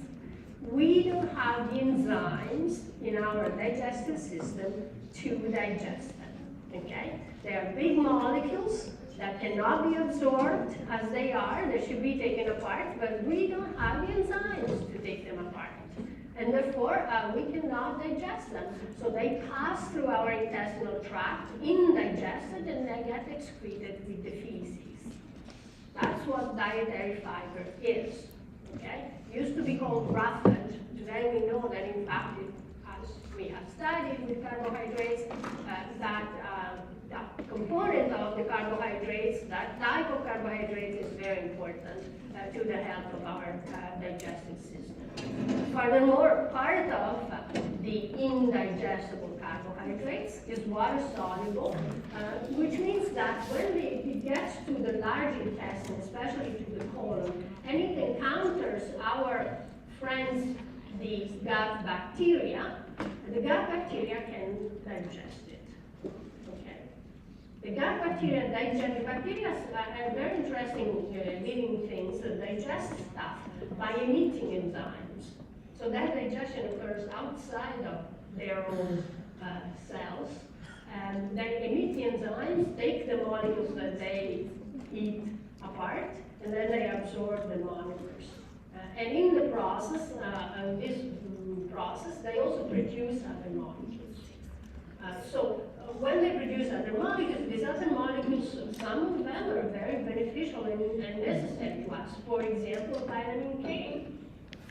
And some of these other molecules are, for example, short-chain fatty acids that we can absorb.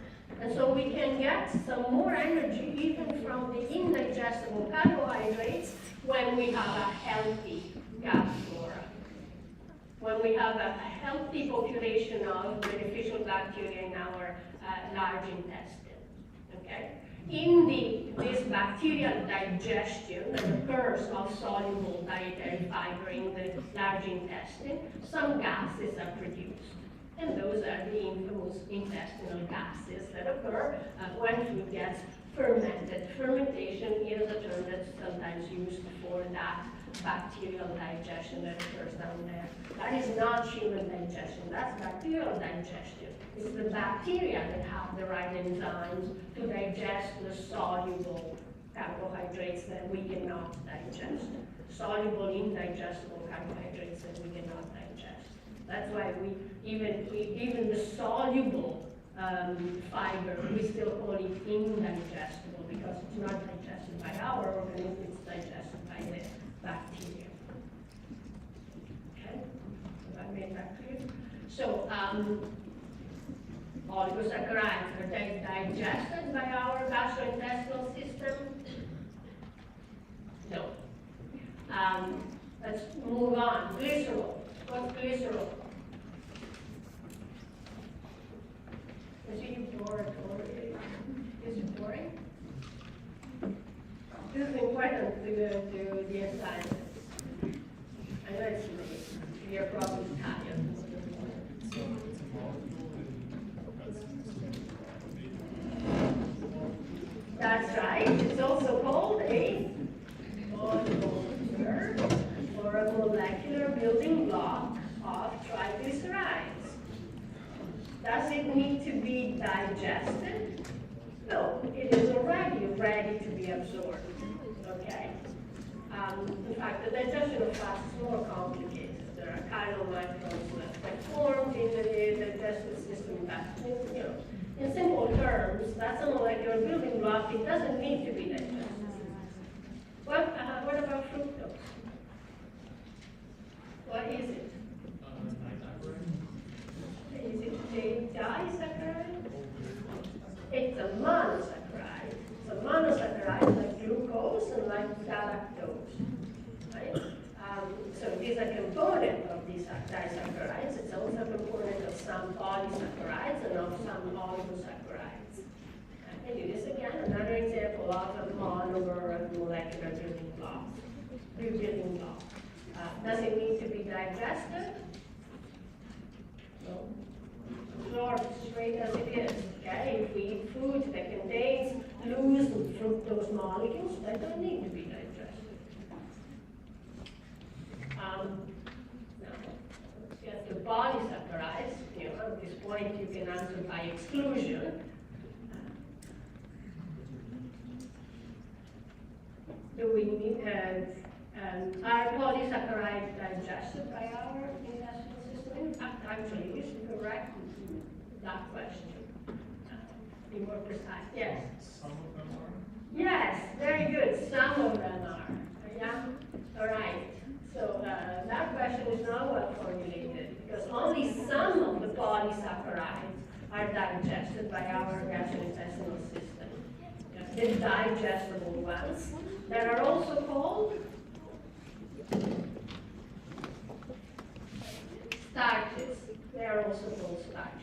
In fact, digestible polysaccharides, the ones that we have enzymes to digest, are very easily digested, very quickly digested, in so much that they are almost equivalent to simple sugars in the speed in which they are digested.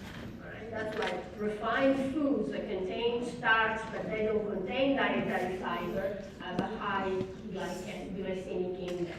And they are absorbed very quickly and they make our blood glucose spike up very quickly.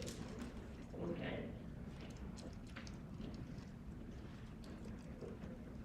Okay, I'm taking a lot of time here because these are all things that I think are useful for your assignment. All right. So the human digestive system.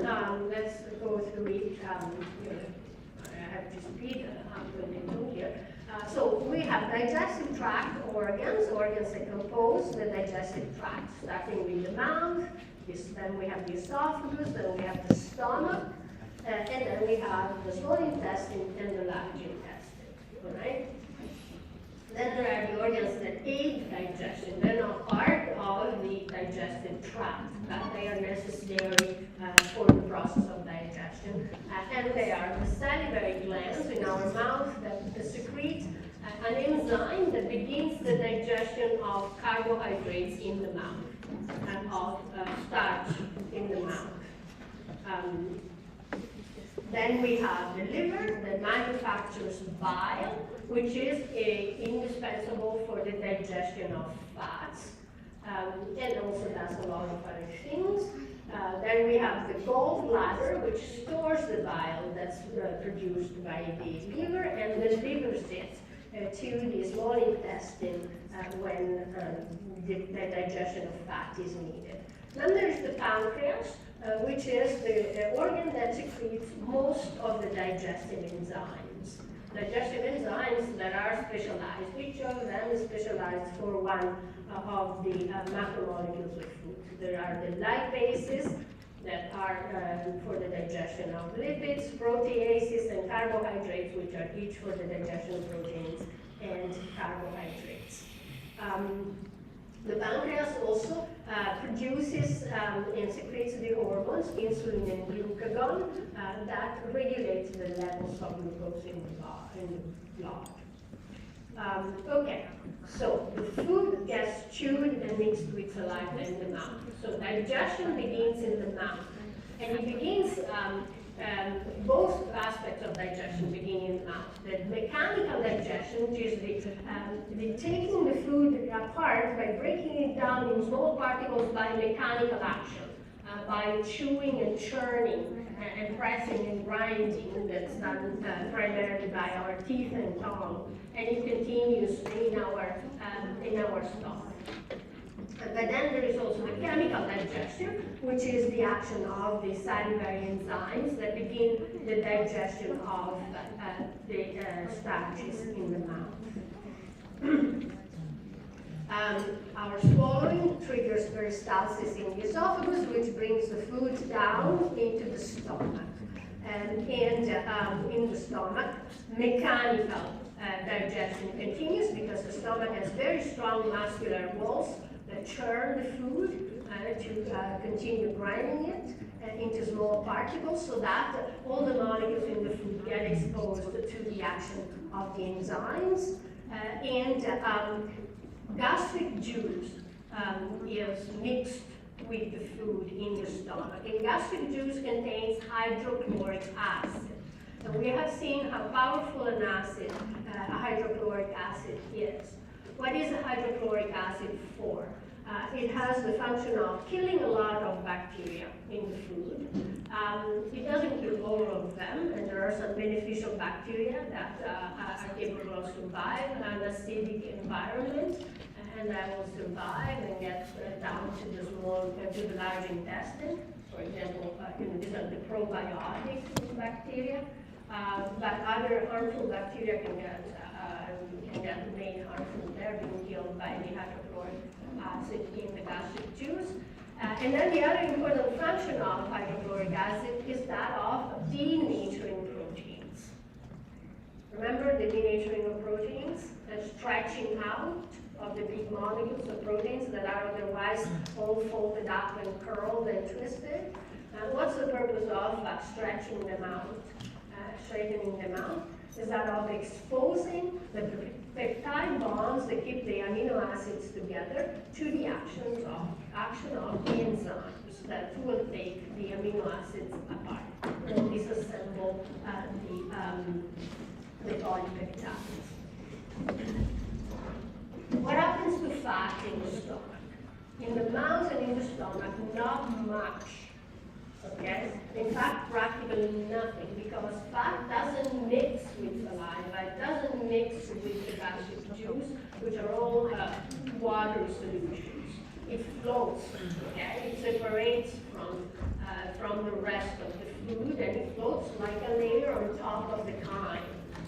And it's therefore not exposed to the action of the digestive enzymes in the mouth and in the stomach. In fact, there are no fat digesting enzymes in the mouth and in the stomach.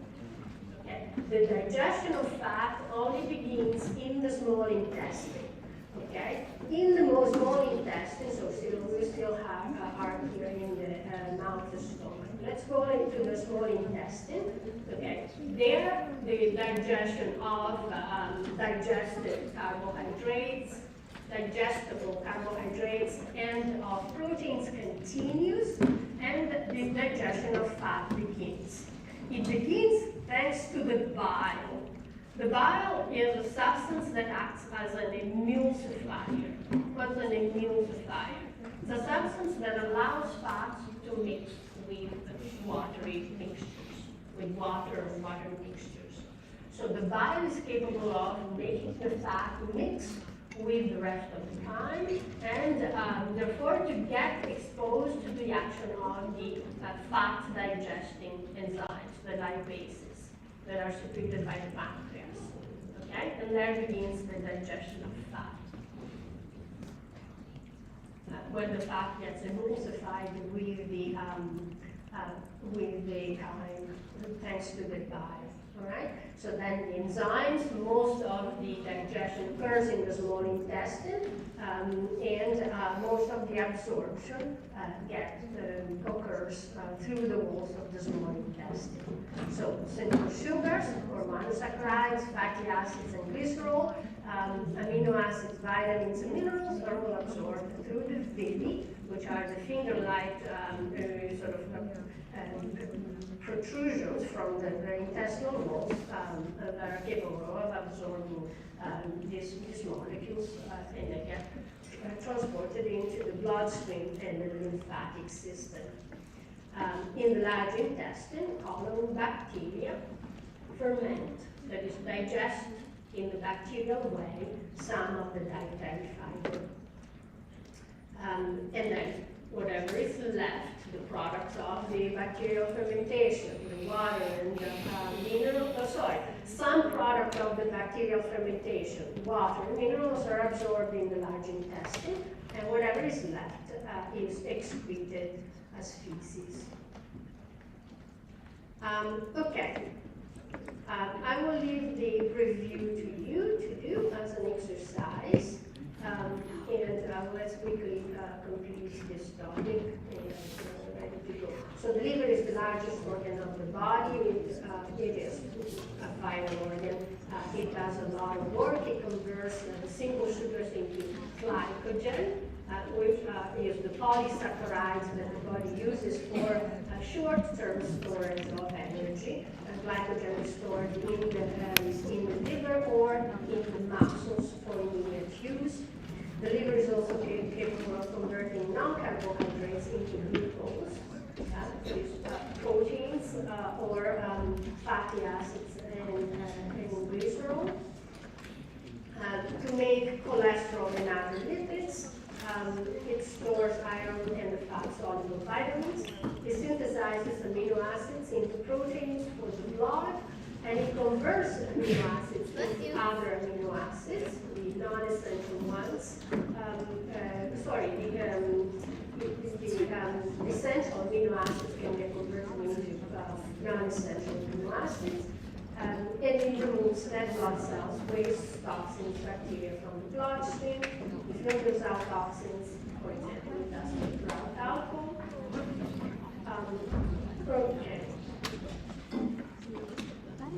Okay, I'm rushing through because this is a part that's important, and here because that's what we need for the assignment. Hormones and nutrition. So it is very important that there is the right amount of glucose in our blood at all times. Okay? The level of glucose in the bloodstream must remain within a narrow range, which is between 70 and 100 milligrams per deciliter of blood. Because glucose is needed to give energy to our central nervous system, to the brain, and to blood cells, to red blood cells. So we need to have a sufficient amount of glucose always available. However, too much glucose will damage the blood vessels. And so that's why we need to have enough of it, but not too much. It needs to stay in that narrow range. And how is the level of glucose in the bloodstream regulated by the body? It's regulated by a wonderful system that uses two hormones secreted by the pancreas, insulin and glucagon, right? So when the blood glucose is on the rise, this is in the fed state, that is after a meal, and when our system is intaking food monomers from the digestive system, and these food monomers get processed into the liver and transformed into glucose that then is ready to be used by the cells, transported by the blood to be used by the cells. Then the level of glucose in the blood is rising, okay? It cannot get too high. So insulin gets into action. The liver, the pancreas gets signaled that it needs to produce insulin. Insulin gets into action, and it signals the cells of the body to increase their intake of glucose. So the cells will take the glucose out of the blood, from the bloodstream, and use it for cellular respiration. Or it is used by the liver to form glycogen and get stored, or it is used to form body fat, body triglycerides that then get stored in the adipose tissue of the body. When in the post-absorptive state, that is also called the fasting state, after several hours after a meal, we are no longer getting food from our digesting system. The level of glucose from the blood begins to decrease. It begins to go down, and it cannot drop too far down because glucose is always circulating inside the body. So at that point, there is a switch, and insulin is no longer produced, and the production of insulin gradually decreases, and glucagon gets produced and gets into action. And glucagon will signal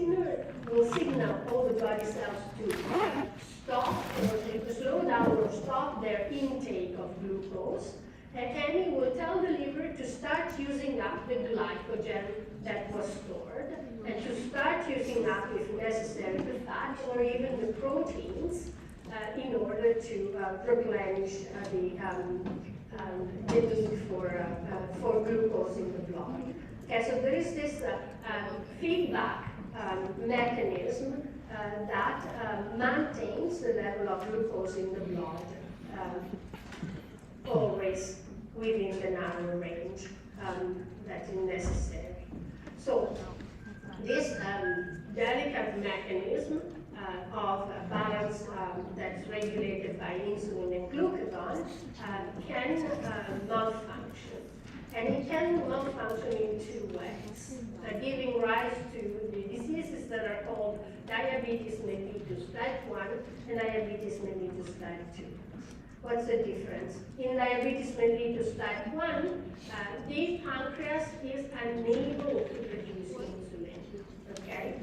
And it does not have the ability to produce the insulin, or it does not have the ability to produce it in the right quantity, in sufficient amount, okay? And so, patients who suffer from diabetes mellitus type 1, they suffer from birth of this disease. It's an inborn disease, okay? That we don't know the cure for yet. It can only be managed, and it's managed with injections of insulin. Insulin, gets administered to patients as a medication. Then there is the diabetes mellitus type 2, which is instead an acquired disease.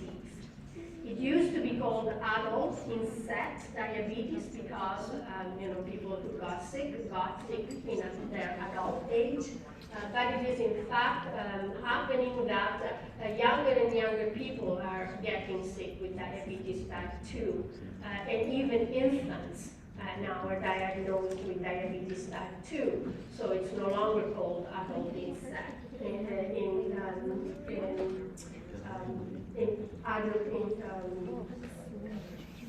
I'm using the words now. You know what I meant, okay? It is now called diabetes type 2, okay? And this happens when the cells of the body actually lose the ability to respond to insulin, okay? It is a metabolic disorder caused by diet.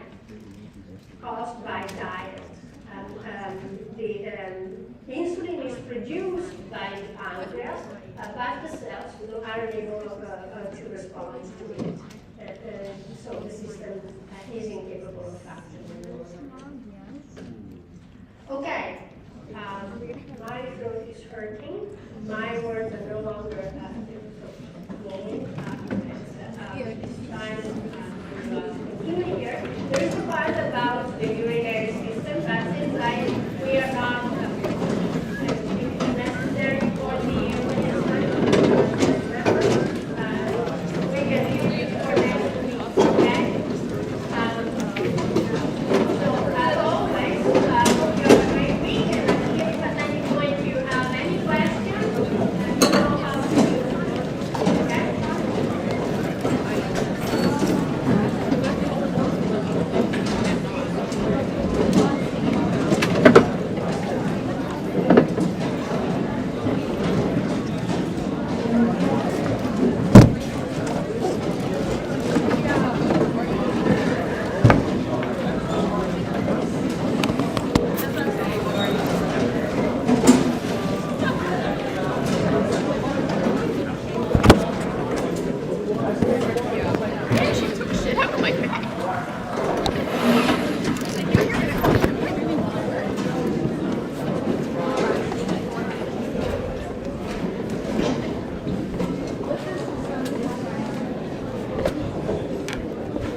then you can edit it. Questions, you can introduce. Then you have to recreate it. There are these online free software. Ah, okay. It's not artificial. Okay. Just convert the pages file. I'll look into it then. Okay. If you are having trouble, Okay. Thank you.